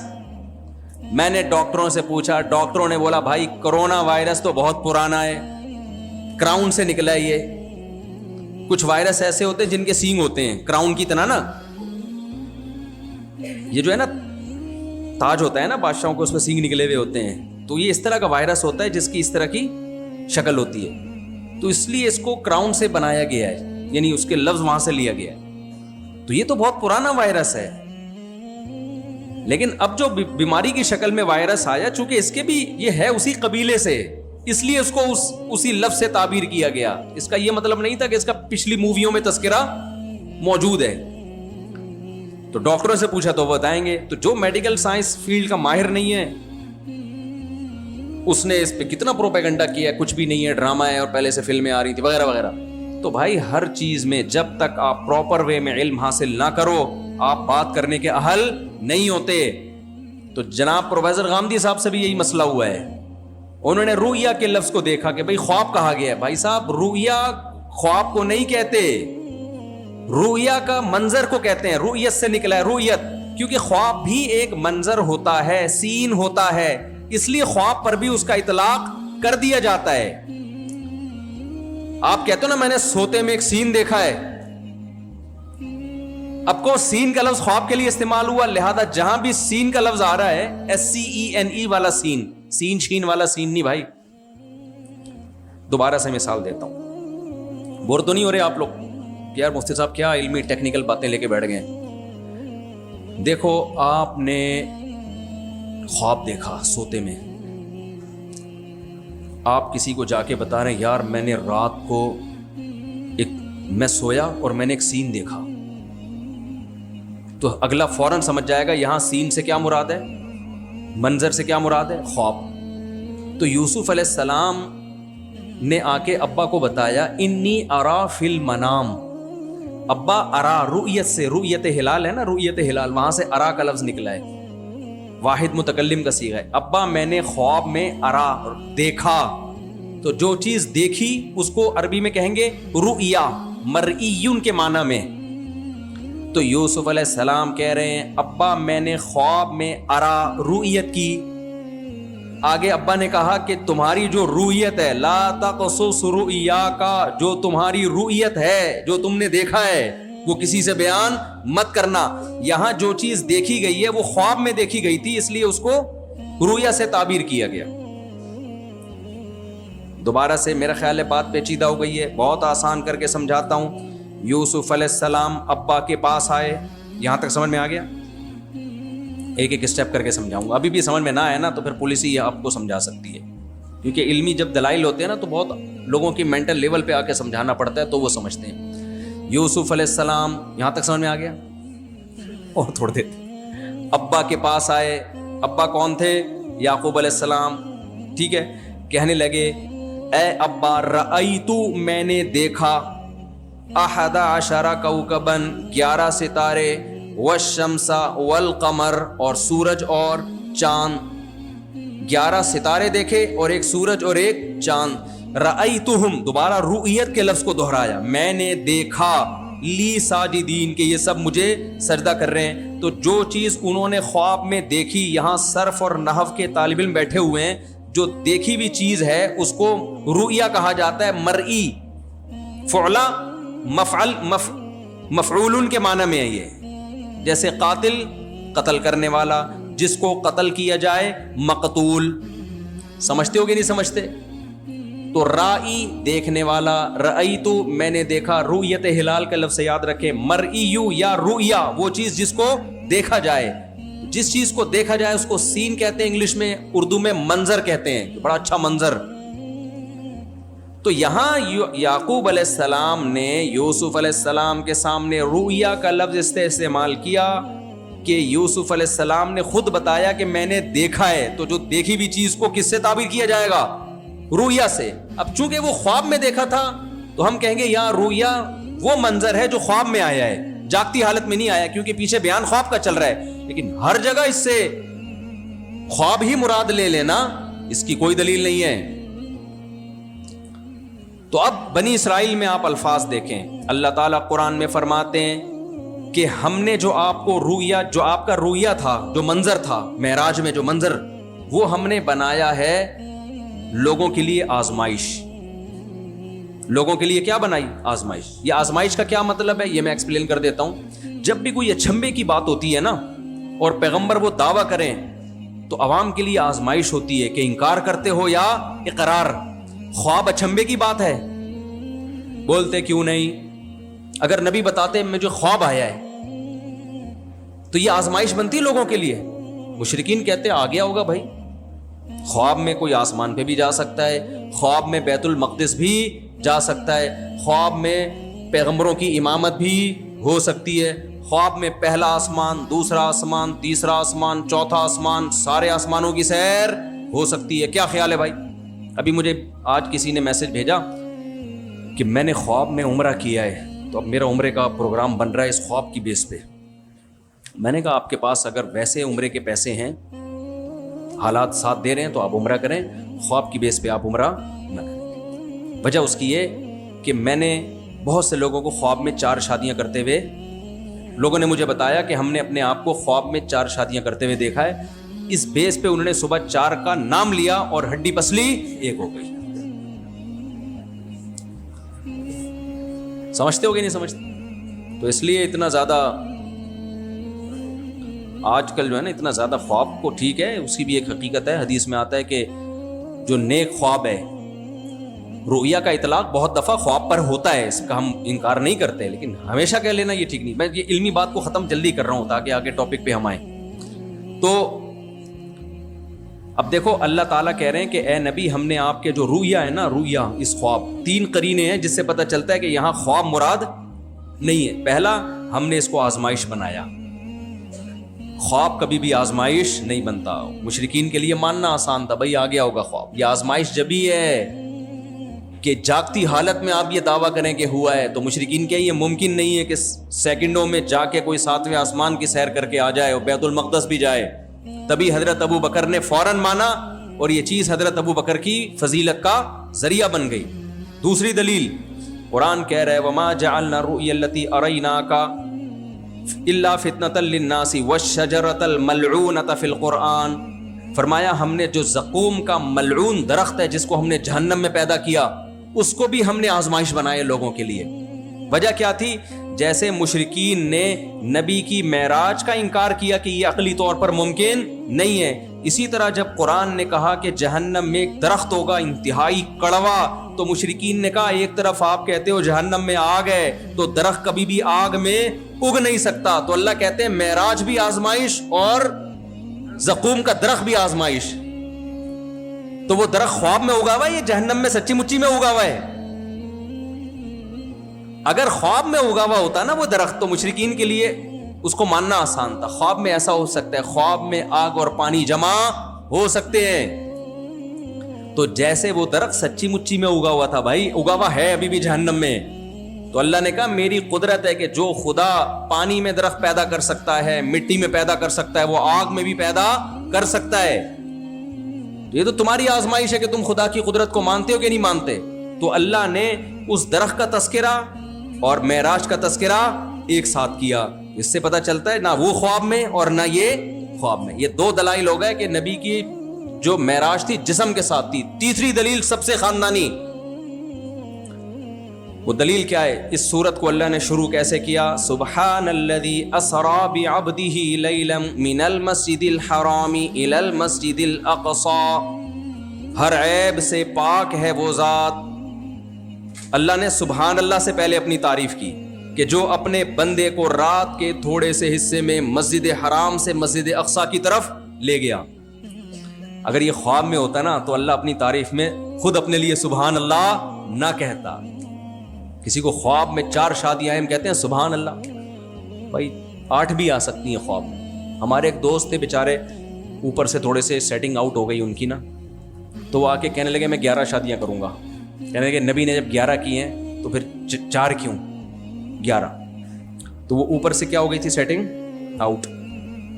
تو جب سیٹنگ آؤٹ ہو تو 11 بھی ہوتی ہیں، جب آدمی سوتا ہے تو بھی اس کی سیٹنگ کیا ہو جاتی ہے آؤٹ، تو اس کو 18 بھی آ سکتی ہیں خواب میں.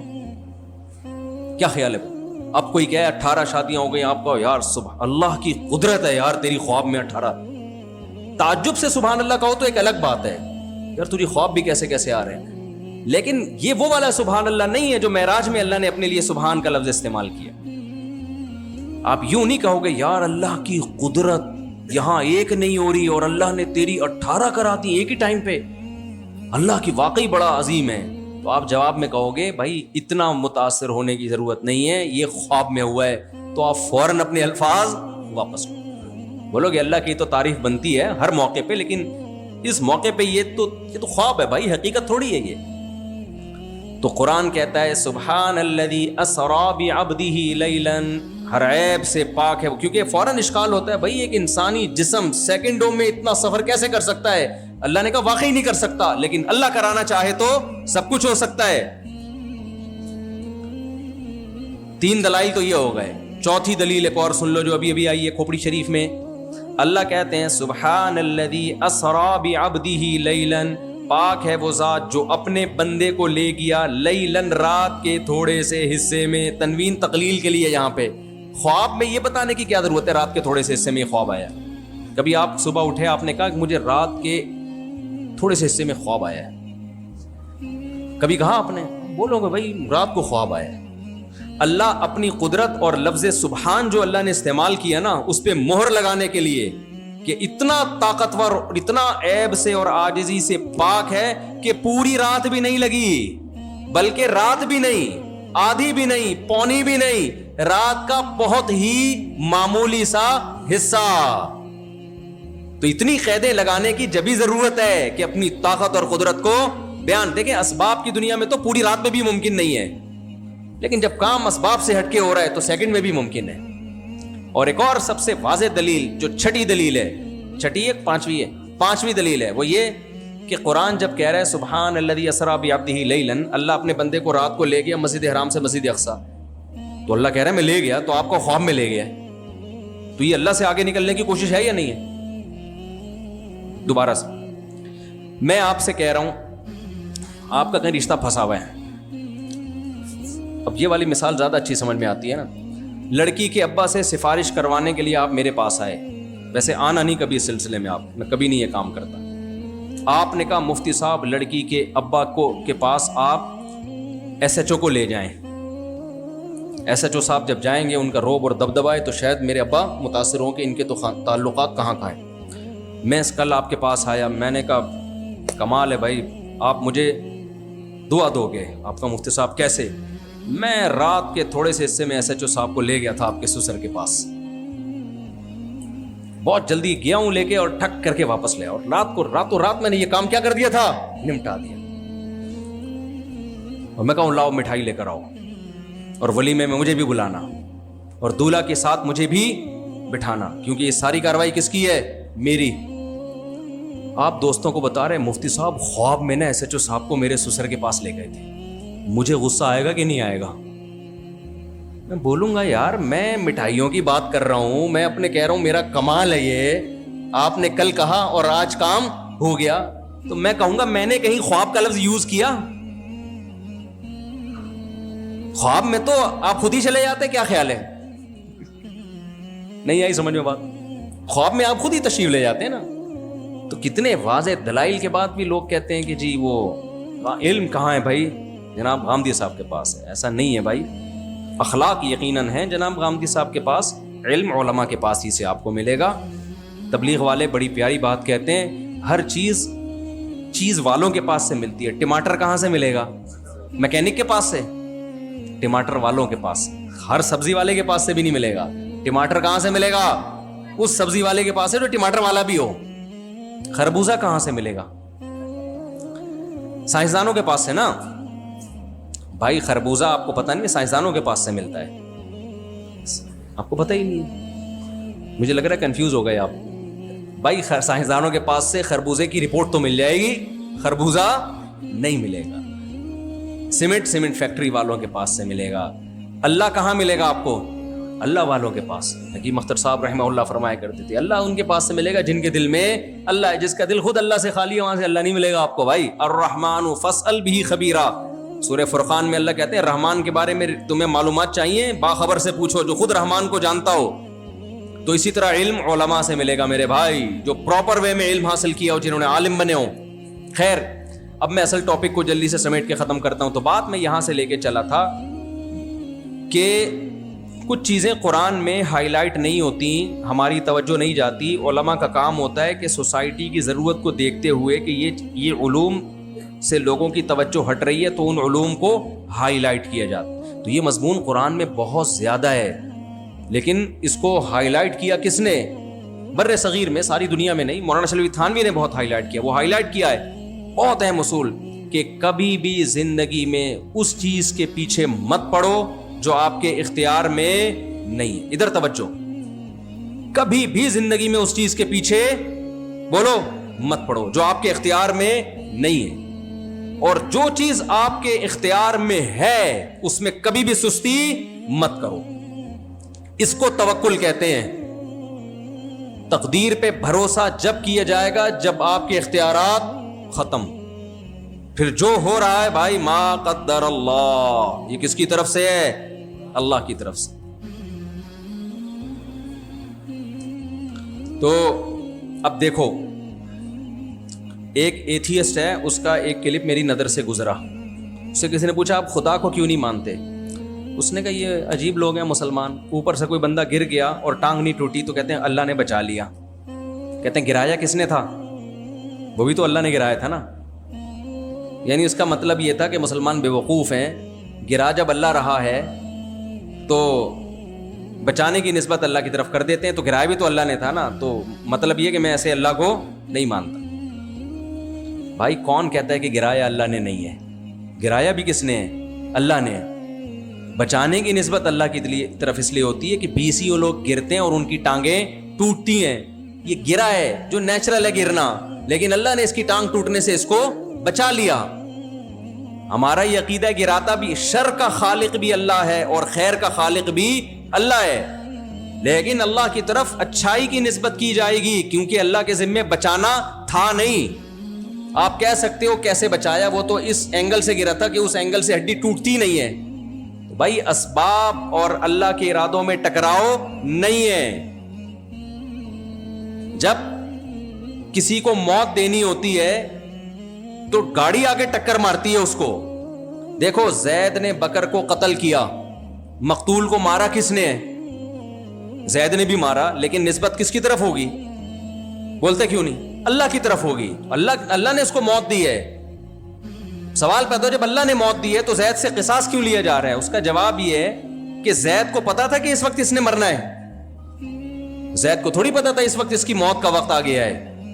کل مجھ سے کسی نے پوچھا کہ ایک آدمی کسی کو قتل کرتا ہے تو ہم جب قاتل سے بدلہ لیتے ہیں تو قاتل کہتا ہے کہ اس کی موت اس وقت لکھی ہوئی تھی کہ نہیں لکھی ہوئی تھی. ہم جواب میں کہیں گے ہاں لکھی ہوئی تھی. وہ کہہ کہ پھر لکھی ہوئی تھی تو مجھے کیوں بدلہ لے رہے ہو؟ میں نے کہا آپ اس کو گولی مار دو, اور بولے تیری بھی اس وقت لکھی ہوئی تھی. جس دلیل سے زید نے بکر کو قتل کیا ہے یہ کہہ کے کہ لکھی ہوئی ہوگی تو مرے گا, اسی دلیل سے ہم کس کو قتل کر رہے ہیں؟ حقیقت تو یہ کہ اللہ کے علم میں تو پہلے سے ہے کہ یہ اس کی موت لکھی ہوئی ہے, لیکن کمبخت تجھے کس نے بتایا تھا کہ لکھی ہوئی ہے؟ تو انسان کے اپنے ارادے کی وجہ سے پکڑ ہوتی ہے کہ تم تو سوچ سمجھ کے مار رہے ہو نا, تمہیں تھوڑی پتا تھا کہ اس نے مرنا ہے کہ زندہ ہونا ہے. تو ہر شخص نے اپنے ٹائم پہ ہی مرنا ہے, لیکن اس کی موت کچھ لوگوں کی کامیابی کا ذریعہ بنے گی, کچھ لوگوں کی ناکامی. جو دنیا میں ہو رہا ہے وہ پہلے سے طے شدہ ہے, لیکن یہ ہونے والا عمل کسی کو جنت کے قریب لے کے جا رہا ہے اور کسی کو جہنم کے قریب لے کے جا رہا ہے. اور یہ جو ایتھیسٹ لوگوں کے اعتراضات ہیں نا, ان کے اعتراضات میں سے ہر اعتراض کا جواب نہ دیا کریں. ہمیشہ باطل لوگوں کے اعتراض کا جواب دینے کے بجائے ان پہ اعتراض کیا کریں. دیکھو مجھے ایک بات بتاؤ, ایک آدمی ہیروئن پی رہا ہے, صبح شام کیا کرتا ہے؟ وہ سٹا لگاتا ہے, ہیروئن پی رہا ہے, اور آپ کو آ کے تانا دینا شروع کر دے سگریٹ کا کہ تمہیں شرم نہیں آتی, سگریٹ کا دھوئیں سے تم سوسائٹی کے ماحول کو خراب کر رہے ہو. تو آپ اگر بے وقوف ہوگے تو آپ اس کو عذر پیش کرنا شروع کر دو کہ ایکچولی سگریٹ سے یہ ہوتا ہے پھیپھڑے صاف ہوتے ہیں, یا میں ریلیکس ہو جاتا ہوں وغیرہ وغیرہ. آپ اس سے کہو گے تم پہ تو یہ سوال بنتا ہی نہیں ہے کیونکہ تم کیا پیتے ہو؟ ہیروئن. تم پر تو یہ اعتراض بولو بنتا ہی نہیں. اگر میں سگریٹ پی کے بے عقلی کا کام کر رہا ہوں نا, تو کمبخت تم ہیروئن پی کے پرلے درجے کی حماقت کا کام کر رہے ہو. اس کو تو پہلے ایکسپلین کرو. اگر وہ مان لے کہ میں احمق ہوں پھر اس کا جواب دو آپ, اور اگر وہ نہیں مانتا کہ میں احمق نہیں ہوں پھر جواب دینے کی ضرورت, کیونکہ احمقوں کے سے کبھی بھی دنیا میں نہیں الجھا جاتا. تو ایتھیسٹ جتنے بھی اسلام پہ یا اللہ کے وجود پہ اعتراض کرتے ہیں نا, آپ ان سے الٹا سوال پوچھا کرو, ان کے جواب نہ دیا کرو. تو جس شخص نے بھی یہ کہا نا کہ گرانے والا بھی اللہ تھا, تو آپ اس سے سوال پوچھو کہ بات یہ ہے کہ آپ تو خود اس کے قائل ہو, سائنس اس کی قائل ہے کہ اس زمین میں چینجر کے بغیر کوئی چینجنگ نہیں ہوتی. کائنات کی کسی چیز میں چینجر کے بغیر چینجنگ نہیں ہوتی. یہ سائنس کی تھیوری نہیں ہے, تحقیق سے ثابت شدہ حقیقت ہے. یہ پنکھا اگر اس کو پاور دے کے گھمایا نہ جائے نا, کھربوں سال تک کم بخت رکا ہی رہے گا, یہ ہلے گا نہیں اپنی جگہ سے. نہیں آئی میرا خیال ہے بات؟ تو یہ پنکھا خود سے بن سکتا ہے؟ جو پنکھا خود سے ہل نہیں سکتا وہ پنکھا خود سے بن سکتا ہے؟ جو کائنات ہل نہیں سکتی ہلانے والی طاقت کے بغیر, وہ پوری خود بخود آٹومیٹکلی بن کیسے سکتی ہے؟ نہیں آئی میرا خیال ہے بات؟ ان سے بولا پہلے اس سوال کا جواب دو بھائی, پھر ہم بتائیں گے اوپر سے اللہ نے گرایا ہے یا کس نے گرایا ہے, یا محلے والوں نے گرایا اس کو, پتنگ اڑاتے ہوئے گرا تھا یا کیلے کے چھلکے پہ پاؤں آیا تھا اس کا, کیسے پھسلا تھا؟ تم جو حماقت کی بات کرتے ہو نا, یہ کائنات خود بخود ہے. یہ اتنی بڑی, اتنا بڑا لطیفہ ہے جس پہ کچھ لطیفوں پہ ہنسی آتی ہے, لیکن کچھ لطیفے اتنے خطرناک ہوتے ہیں رونا آ جاتا ہے انسان کو اس پہ. تو یہ وہ لطیفہ ہے جس پہ ہمیں تمہاری حماقت پہ رونا آ رہا ہے. تم جن سائنسدانوں کو مانتے ہو وہ کہتے ہیں کہ چینجر کے بغیر چینجنگ بولو نا نہیں ہوتی. چینجنگ زیادہ مشکل عمل ہے, یہ کریشن کا عمل زیادہ مشکل ہے. تو کریشن کیسے ہو گئی یار کریٹر کے بغیر؟ فوراً یہ پرانا گھسا پٹا سوال لے کر آتے ہیں کہ پھر خدا کو کس نے بنایا. تو بھائی سائنس کا یہ جو اصول ہے نا, چینجر کے بغیر چینجنگ ممکن ہے, خدا کے بارے میں نہیں ہے. یہ کس کے بارے میں ہے؟ اس کائنات کے بارے میں. کائنات خود سے نہیں بن سکتی, اس کو کسی نے بنایا ہے. اب جس نے بنایا وہ کائنات سے ہٹ کر ہے, تو اس پہ تو فزکس اور کیمسٹری کے لاز لاگو ہی نہیں ہوتے, تو عقل سے بالاتر ہے. تو یہ اتنی بڑی حماقت ہے نا کہ آپ خود مانتے بھی ہو تبھی تو سارے کام خود کرتے ہو. اگر یہ خود بخود ہو رہا ہوتا تو بیٹھ جاتے آرام سے. خود ہی سب چیزیں آتی ہیں, آپ کے منہ میں نوالے آتے ہیں, واش روم بھی خود ہی چل کے آ جاتا. اس کے لیے بھی بٹن دبانا پڑتا ہے. وہ ایک سست کا واقعہ میں سناتا ہوں نا. ایک بندہ بہت سست تھا, ابا اس کے بیزار ہو گئے کہ کم بخت کوئی بھی کام نہیں کرتا, تو ابا ایک اس کے لیے مشین لے کر آئے. ابا نے کہا چل میں ایک مشین لے آیا ہوں, سائنس نے ترقی کی, یہ بٹن دبائے گا ہر کام ہو جائے گا تیرا. ادھر بٹن دبائے گا ٹھک کر کے روٹی آئے گی, بٹن دبائے گا ٹھک کر کے چائے آئے گی. تو اس نے کہا ابا بٹن کون دبائے گا اس میں؟ تو جب بھی باطل لوگ ہوتے ہیں نا, باطل, کبھی بھی ان کے سوالات کے جوابات میں اپنی ٹائم ویسٹ نہ کیا کرو, ان سے سوال پوچھا کرو. میرے پاس ایک شخص آیا اور کہنے لگے کہ وہ حضرت فاطمہ کی وراثت لے لی تھی, اور معاذ اللہ وہ جو الزامات لگائے وہ یوں ہو گیا تھا, ظلم کیا تھا صحابہ نے مل کے. میں نے کہا تو کیا مطلب اس کا نتیجہ نکلے گا میں سنی مذہب چھوڑ دوں؟ میں سنی مذہب چھوڑ دوں نا, یعنی آپ کا مسلک اختیار کر لوں. تو میں نے کہا آپ کے مسلک پہ یہ اشکالات ہیں, مجھے اس کا جواب لے آؤ تو میں سنی مسلک چھوڑ دوں گا. میں نے کہا میں ان اعتراضات کو درست مان کے سنی مذہب چھوڑ دوں, بیچ میں دوسرا کوئی مسلک کوئی ہے ہی نہیں. آپ پہ تو اتنے اعتراضات ہوتے ہیں تو میں تو بیچ میں لڑک جاؤں گا. کیا خیال ہے بھائی؟ پھر میں ایک نیا فرقہ نکالوں گا, یہی ہوگا. تو لوگ فوراً اس کا جواب دیتے ہیں مسلک ہی چھوڑ دو نا, مسلک پرستی ہے ہی نہیں اسلام میں. یہ فضول بات ہے. نبی صلی اللہ علیہ وسلم نے 73 میں سے ایک کو کیا قرار دیا ہے؟ جنت. اور اگر یہ سارے ہی غلط ہوتے تو نبی کی دوسری حدیث ہے کہ میری امت گمراہی پہ کبھی جمع نہیں ہوگی, اور میری امت کی تعداد جنتیوں میں سب سے زیادہ ہوگی. تو یہ ہو نہیں سکتا کہ 4 آدمی جن کا کوئی مسلک نہیں ہے وہ جنت میں جائیں, اور 4 ارب جو حنفی, شافی, مالکی, حنبلی, اہل حدیث ناموں سے موسوم ہے وہ سارے کہاں چلے جائیں؟ جہنم میں چلے جائیں, کیونکہ مسلک ہیں ان کے. نہیں آئی میرا آپ لوگ کو کچھ سمجھ میں نہیں آ رہا ہے. مجھے لگ رہا ہے سب اوپر سے گزر رہا ہے بھائی. کچھ میں سمجھا پا رہا ہوں اپنی بات؟ الحمدللہ الحمدللہ, ویری گڈ, زندہ باد. وہاں سے انگوٹھا ہے. اچھا خیر, تو 4 آدمی جنت میں نہیں جائیں گے بھائی, 4 کھرب. حدیث میں آتا ہے میری امت کی صفیں سب مفہوم سنا رہا ہوں, سب سے زیادہ یہ امت ہوگی, اور گمراہی پہ کبھی جمع نہیں ہو سکتی یہ امت. ابھی ایک مولوی صاحب کا بیان آیا, انہوں نے کوئی غلط مسئلہ بتایا کہ قسطوں کا کاروبار اسلام میں حرام ہے. تو کسی نے پیچھے سے کان میں بتایا کہ ابن تیمیہ نے لکھا ہے کہ قسطوں کے کاروبار پہ تو اجماع ہے, کہ قسطوں کے کاروبار میں قیمت ہمیشہ اس کے تو جائز ہونے پر کیا ہے؟ اجماع. تو انہوں نے فرمایا قرآن و سنت کے خلاف اجماع معتبر نہیں. لطیفہ ہے, جتنا ہنسو اتنا کم. او بھائی صاحب, اجماع حجت ہونے کا مطلب یہ ہوتا ہے کہ قرآن و سنت کے خلاف بات پہ اجماع ہو ہی نہیں سکتا, امت گمراہی پہ جمع ہو ہی نہیں سکتی, لہذا اجماع حجت ہے. اگر قرآن و حدیث اس کے خلاف ہے تو وہ ہے نہیں, آپ کو لگ رہا ہے. تو اجماع حجت ہونے کا مطلب ہی یہی ہے کہ جب اجماع آ جائے گا تو اب کسی دلیل کی ہمیں ضرورت نہیں ہے. پھر اگر آپ کو قرآن اور حدیث اس کے خلاف ہے تو ہے نہیں, آپ کی سوچ ہے کہ آپ کو لگ رہا ہے. اس لیے اجماع حجت ہے, چاہے قرآن و حدیث کے صورتاً خلاف ہو یا خلاف نہ ہو, حقیقت میں تو خلاف ہو ہی نہیں سکتا. تو میں یہ کر رہا تھا, بات ہم نے شروع کی تھی الیکشن سے کہ آئے گا بھائی آئے گا, کوئی نہ کوئی تو آئے گا.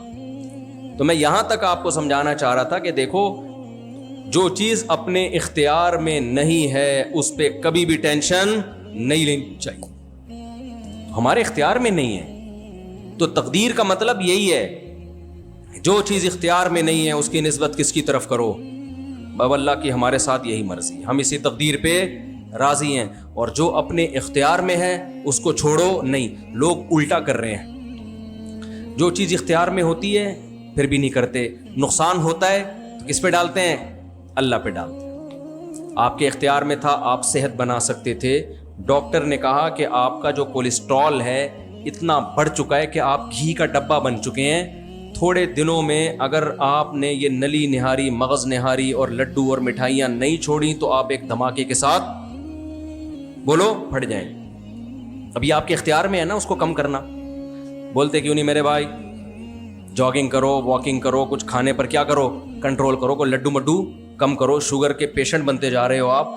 لیکن آپ فوراً کیا کہتے ہو, اب موت کا ایک دن متعین, وہ فلانے کو ہم نے دیکھا ہے سب کچھ کھاتا ہے, بہنوں کی وراثت تک کھا گیا, پھر بھی 100 سال نکال کے گیا ہے وہ. اب یہ ڈاکٹروں کی بنائی ہوئی باتیں. آپ کو کراچی میں ایسے بہت سے لونڈے لپاڑے ملیں گے جو قدرت کی طرف سے بے روزگار نہیں ہیں, اپنی سستی اور کاہلی کی وجہ سے بے روزگار, ایک نمبر کے سست, کچھ بھی نہیں کرتے سوائے رسک بڑھانے کے وظیفوں کے. مجھ سے پوچھتے ہیں روزی بچانے کا وظیفہ بتا دیں, میں نے کہا جتنا ٹائم وظیفہ میں لگائے گا اتنا ٹائم جاب تلاش کرنے میں لگا دے, اور وظیفے میں بس ایک کافی ہے, رات کو تہجد میں 2 رکعت پڑھ کے اللہ سے کیا مانگ لے. اللہ اردو بھی سمجھتے ہیں, آپ سمجھ تو یہ والی الفاظ 6 دفعہ دہرائیں گے تو اللہ کی سمجھ میں آئے گا.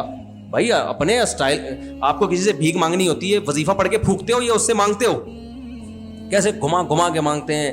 سیٹھ صاحب کے پاس جب جائیں گے, سیٹھ صاحب سے کہیں گے ایکچولی وہ آیا تو اصل میں مسئلہ یہ تھا کہ جا تو میں بہت سارے لوگوں کے پاس سکتا تھا, لیکن اصل میں آپ کے پاس اس لیے آنا ہوا کہ میرے ذہن میں آپ ہی کا آ رہا تھا, کیونکہ آپ ہی, اللہ نے آپ کو کیسا گھماتا ہے نا. جو جب دنیا مانگنی ہوتی ہے تو مانگنے کا سلیقہ خود بخود آ جاتا ہے, جب اللہ سے مانگنا ہوتا ہے تو وظیفوں پہ آتے ہیں. تو اللہ کو سب سے زیادہ جو عمل پسند ہے نا وہ اپنے آپ سے مانگنا, کہ کوئی اللہ سے مانگے. حضرت مولانا اشرف علی تھانوی نے یہ بات لکھی ہے کہ دعاؤں میں جب کام ہوتا ہے تو انسان نسبت کس کی طرف کرتا ہے, اللہ کی طرف. وظیفے سے کام ہوتا ہے نا تو وہ یہ سمجھتا ہے کہ کام تو ٹھیک ہے اللہ نے کیا, لیکن یہ طاقت کس کی تھی, وظیفے کی پاور ہے کہ اللہ کو سمجھ میں بات آ گئی. میں وظیفوں کو ناجائز نہیں سمجھتا, لیکن دعاؤں کو فوکس کرو. تو آپ کیا کر رہے ہو, اسباب اختیار نہیں کر رہے, نہ صحت کے اسباب, نہ جاب کے اسباب. کاروبار وہ کریں گے جس کا نہ سر نہ پیر. سردیوں میں ایک آدمی برف بیچ رہا ہو اور گرمیوں میں جلتے ہوئے کوئلے بیچ رہا ہو. ابھی دیکھو ان کا برف کا بزنس ہے, سردیوں میں بند کر دیا انہوں نے. بھائی بیٹھے ہوئے نا بھاولپور سے آئے ہیں, تو میں نے کہا سردیوں میں برف کے, کہہ رہے ہیں اب سردیاں ہیں برف تھوڑی چلے گی, بھاولپور کی سردی بھی بہت سخت ہوتی ہے. اب یہ سردیوں میں بھی برف کا کام کر رہے ہوتے اور کہتے ہیں مفتی صاحب جب سے نومبر دسمبر آتا ہے نا پتہ نہیں ہمارا کاروبار کی ایسی کہ لگتا ہے کوئی نظر لگتی ہے, جون میں کوئی نظر لگا کے جاتا ہے اور دسمبر میں جا کے وہ لگتی ہے. یہ ہو رہا ہے آج کل مارکیٹ میں. کیا چل رہا ہے یار, کسی نے کچھ کر دیا ہے یار. پچھلے سال بھی نومبر میں سارا کاروبار ٹھپ ہو گیا تھا, 4 مہینے ہیں اس میں بھی ہمارے بیوی بچے ہیں, کیسے گزارا کریں یار, کوئی پڑھنے کو بتا دو. ڈپریشن میں جا رہا ہوں. تو بھائی تو بے وقوف ہے بھائی, تو نومبر دسمبر میں وہ بھی پنجاب میں کوئی گولا گنڈا کھائے گا کیا؟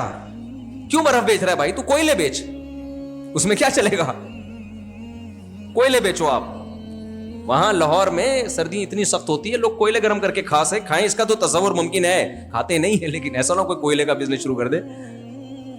کام الٹا کر رہے ہیں. جس کام میں ذرہ برابر تجربہ نہیں ہے، ایکسپیرینس نہیں ہے، وہ بزنس شروع کریں گے. کتنے لوگ ہیں میرے علم میں، ایک آپ کو پتا ہے گولڈن شیک کے نام سے ایک وہ پالیسی گورنمنٹ کی نکلی تھی نا کہ ریٹائرمنٹ لو اور اتنا پیسہ لو. کتنے لوگوں نے اپنی زندگیاں برباد کر دی. کیا کیا ایک صاحب نے، پیسہ لیا، بیکری کھول لی. ہم ان سے کہہ رہے تھے آپ کو بیکری کا تجربہ ہے، آپ کے باپ دادا میں کوئی کیک بنانے والا بھی گزرا ہے؟ کوئی ایک ہے جس نے کبھی نمکین بسکٹ بنایا ہو؟ نہ جی. تو میرے بھائی جس کام کا سرے سے تجربہ نہیں ہے، لاکھوں روپے اس میں لا کے آپ ابتدا کر رہے ہو، اتنا بڑا رسک لے رہے ہو آپ. فوراً جواب میں پتہ ہے کیا؟ کھلانے والا کون ہے؟ اللہ. اس نے کہا محنت کرو، جو مقدر میں ہوگا ملے گا.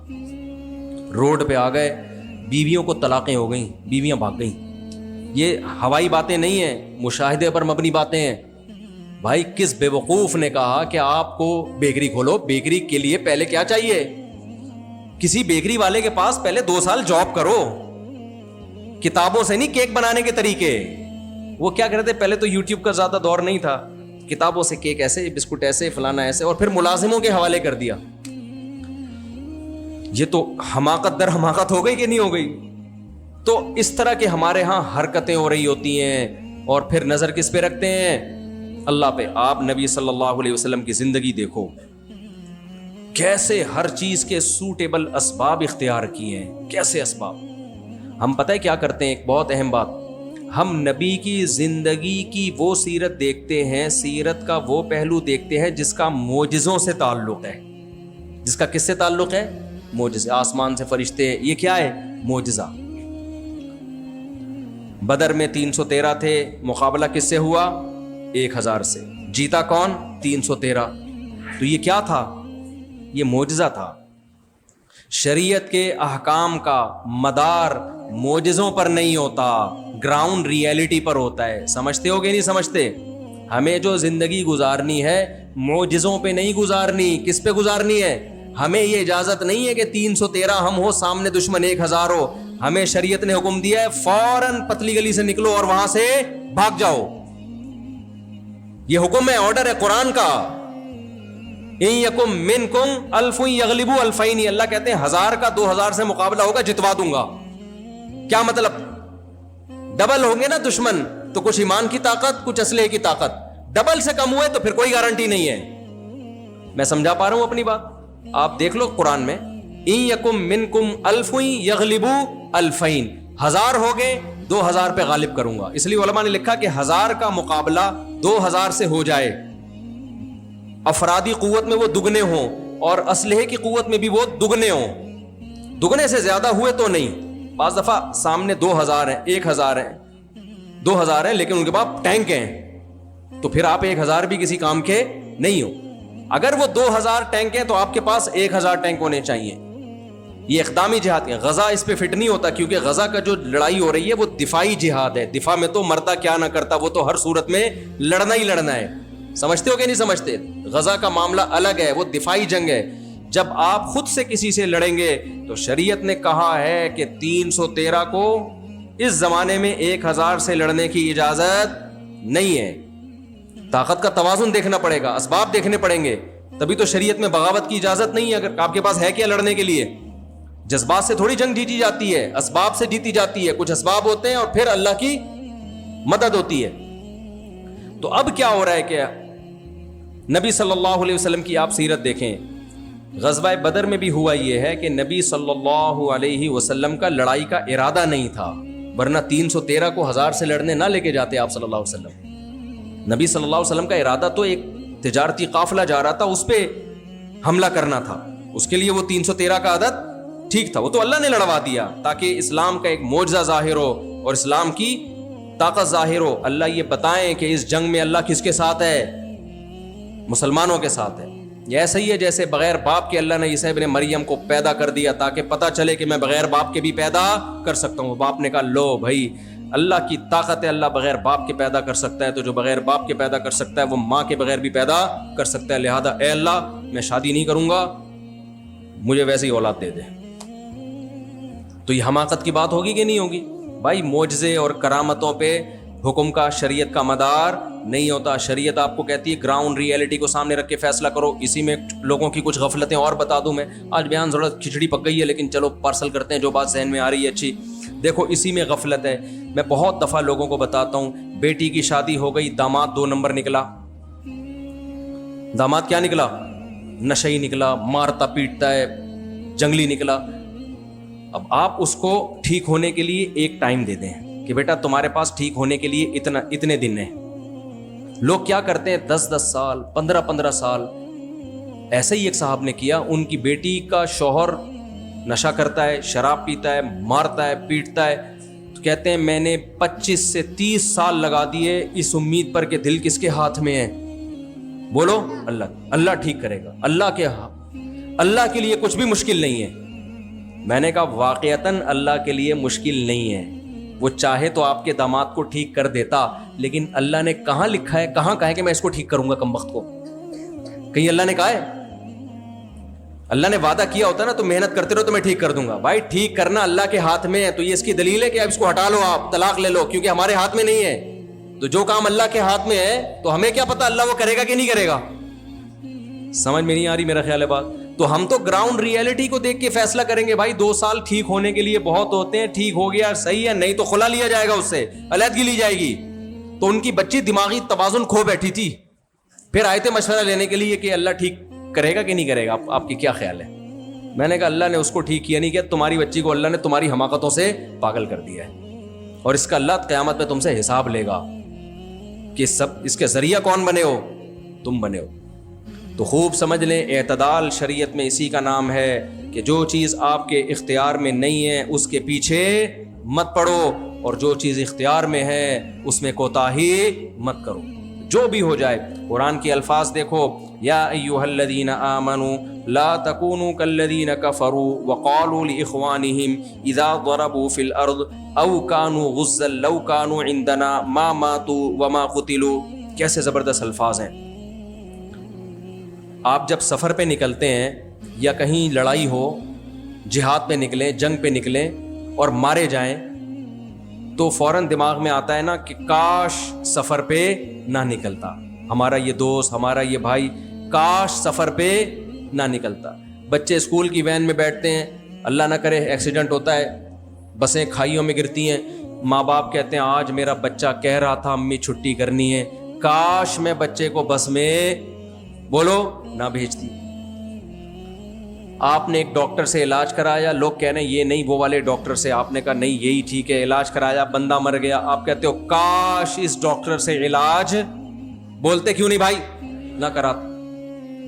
آپ کو میں نے سمجھایا 2 شادیاں سنت ہیں, لیکن جہاد کی نیت سے سنت ہیں. جب کرو گے تو پٹو گے لازمی, یہ ہو نہیں سکتا کہ شادی کرو اور ٹینشن نہ ہو. ایک صاحب کہنے لگے میں 2 شادیاں کر رہا ہوں, میری ایک بیوی گھر میں برتن دھوئے گی, دوسری گھر میں جھاڑو لگائے گی, کیونکہ برتن دھونے والی کے پاس جھاڑو لگانے کا ٹائم نہیں ہے. میں نے کہا میرے بھائی آپ عجائب گھر میں رکھنے کے قابل ہو, آپ میوزیم میں جاؤ, میں رابطہ کرتا ہوں, میوزیم میں بہت ساری چیزیں جن پہ گورنمنٹ ٹکٹ لے کے دکھاتی ہے. آپ سے بہتر ٹکٹ, سب سے بہتر آپ ہو جس پہ ٹکٹ بکے. کہ یہ آدمی کہہ رہا ہے میں دوسری بیوی کو اس گھر میں اس لیے رکھنا چاہتا ہوں کہ ایک جھاڑو لگائے گی, دوسری کیا کرے گی, برتن دھوئے گی, اور دونوں کو ایک گھر میں رکھوں گا. میں نے کہا ہوگا یہ کہ ایک سر پکڑے گی اور دوسری اس پہ چماٹے لگائے گی. تو اب آپ نے کیا کیا, بیان سن کے شادی کر لی, دوسری کرنی چاہیے, سب کو ترغیب ہے. کرنے کے بعد جب آپ پٹے, کاش میں دوسری شادی, یہ سمجھانا چاہ رہا تھا اصل میں, کاش میں دوسری شادی نہ کرتا. تو ایسے موقع پہ نبی صلی اللہ علیہ وسلم نے بھی فرمایا, قرآن نے بھی حکم دیا, اے ایمان والو یہ کافروں کا کام ہے. لو کانوا غزا لو کانوا عندنا ما ماتوا وما قتلوا. آپ سفر پہ نکلے, حادثہ ہو گیا, تو کافر کہے گا کاش نہ نکلتے. آپ جہاد میں گئے, مارے گئے, گرفتار ہو گئے, پیچھے کافر کے رشتہ دار کہیں گے کاش بولو نہ ہوتا. تو اللہ کہتے ہیں لیجعل اللہ ذالک حسرۃ فی قلوبہم.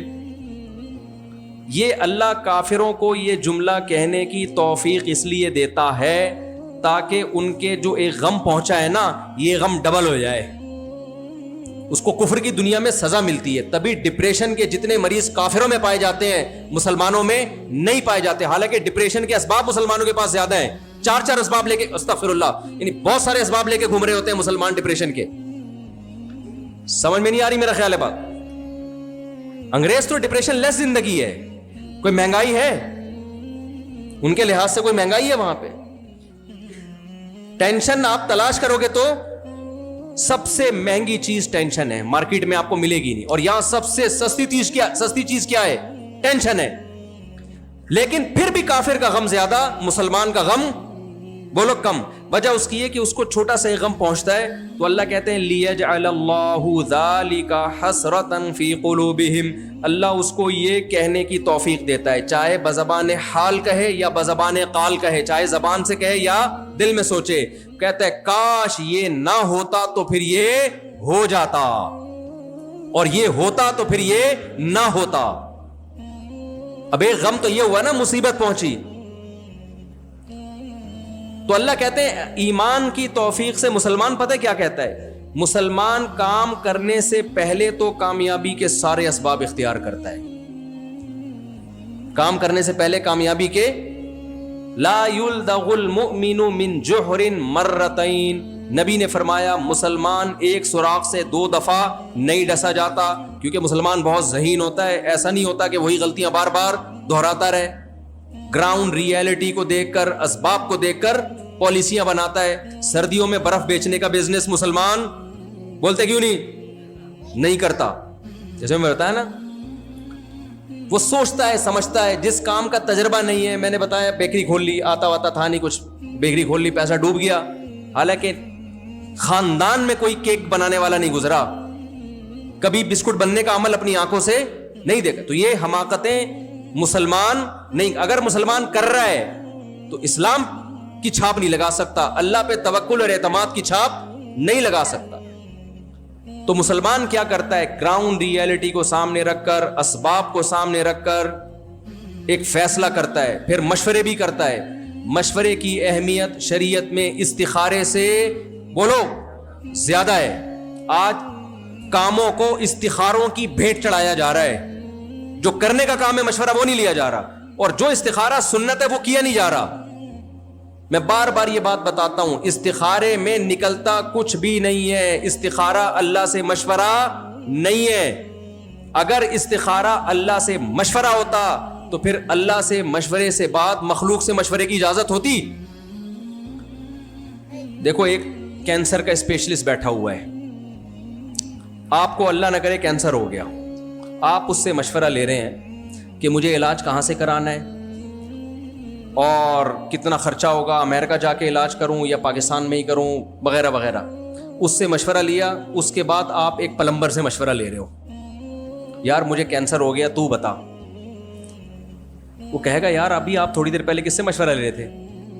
آپ لوگ, میرا خیال ہے میں ٹی وی میں آ رہا ہوں تو تھوڑا سا ساتھ دینا. وہ کہے گا آپ تھوڑی دیر پہلے مشورہ لے رہے تھے کینسر, بلکہ کینسر کے اسپیشلسٹ کو غصہ آئے گا, کمبخت تیری نظر میں میری اور پلمبر کی کوئی فرق نہیں ہے. جب تو نے مجھ سے مشورہ لے لیا تو اب کسی جمعدار سے تو کینسر کے بارے میں مشورہ لے رہا ہے. تو اللہ کے مقابلے میں مخلوق کی کوئی اوقات ہے؟ تو اگر استخارہ اللہ سے مشورہ ہے اور اللہ خواب میں آ کے آپ کو بتائے گا کہ کرو یا نہیں کرو, ریڈ کا مطلب نہیں کرو, گرین کا مطلب کر لو, کالے کا مطلب مت کرو اور وائٹ کا مطلب کر لو, لوگوں نے یہ بنائی ہوئی باتیں. تو پھر قرآن میں پبلک سے مشورے کی اجازت یا حکم ہوتا؟ قرآن میں سورہ شورا نازل ہوتی جس کا نام ہی مشورہ ہے. قرآن میں یہ ہوتا وَأَمْرُهُمْ ذُو شُورَىٰ بَيْنَهُمْ, ان کے اہم معاملات مشورے سے طے ہوتے ہیں, یہ ہوتا قرآن میں. تو اس سے صاف پتہ چلتا ہے استخارہ مشورہ بولو نہیں ہے. جب مشورہ نہیں ہے تو جب ہم کسی سے مشورہ لیتے ہیں تو سامنے والا اپنی رائے دیتا ہے, جب مشورہ نہیں لیتے تو رائے دیتا ہے پھر وہ, بلکہ ہم اس کو ڈانٹ دیتے ہیں کہ میں نے آپ سے پوچھا ہے. ایک بھکاری کے پاس نا ایک خاتون کے پاس ایک بھکاری آیا, ہٹا کٹا تھا, اللہ کے نام پہ کچھ دے دو. اس نے کہا شرم نہیں آتی اتنے ہٹے کٹے ہو کے بھیک مانگتے ہو؟ اس نے کہا میں بھیک مانگ رہا ہوں, مشورہ نہیں مانگ رہا آپ سے. جو مانگ رہا ہوں وہ دے سکتی ہیں تو دیں, باقی چیزیں جو نہیں مانگی ہیں وہ دینے کی بالکل ضرورت. بولو ہم مجلس میں بیٹھے ہوں, کوئی بات کر رہے ہوں, بیچ میں کوئی مشورہ دیں, ہم کہتے ہیں نا بھائی صاحب میں نے آپ سے مشورہ مانگا, کیا خیال ہے بھائی؟ تو اگر اللہ سے یہ مشورہ ہوتا تو اللہ جواب دیتا، اور جب اللہ جواب دیتا تو مخلوق سے مشورے کی اجازت نہیں ہوتی. تو استخارہ پھر ہے کیا بھائی؟ بھائی استخارہ ہے اللہ سے خیر طلب کرنا، اللہ سے دعا مانگنا. اللہم ان کنت تعلم، اے اللہ اگر تو یہ جانتا ہے کہ یہ عمل تیرے لیے میرے علم میں بہتر ہے تو مقدر کر دے اور اس میں برکت دے دے، بہتر نہیں ہے تو مقدر نہ کر، ہٹا دے اس کو یہاں سے. اب کرنا کیا ہے استخارے کے بعد؟ جب اشارہ کی کوئی حیثیت نہیں ہے تو کرنا کیا ہے؟ جو استخارے سے پہلے کرنا ہے وہی استخارے کے نہیں آئی بات کر.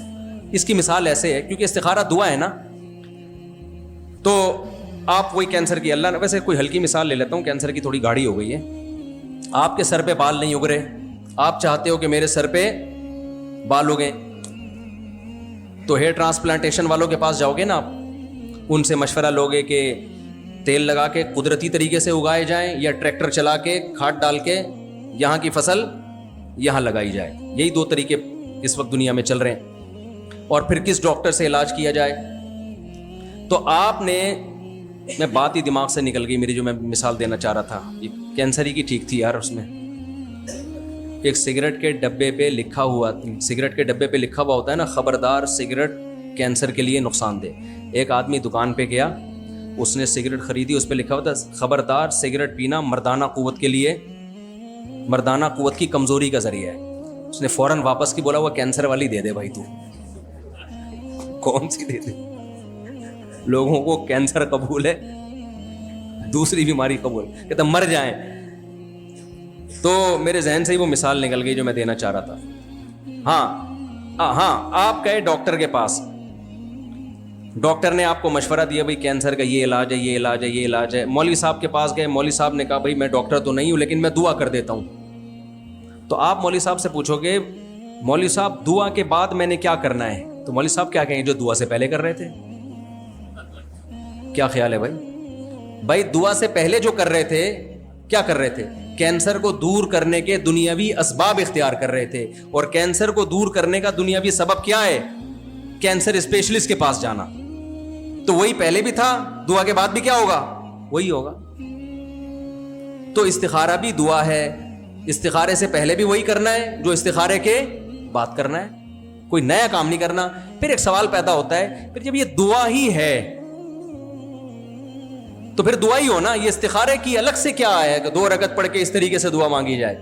بھائی ہے دعا ہی، لیکن اس کے الفاظ چونکہ نبی صلی اللہ علیہ وسلم نے اسپیشلی سکھائے ہیں اور اس کا طریقہ سکھایا ہے، تو پتہ چلا کہ یہ عام دعاؤں سے اوپر کی دعا ہے.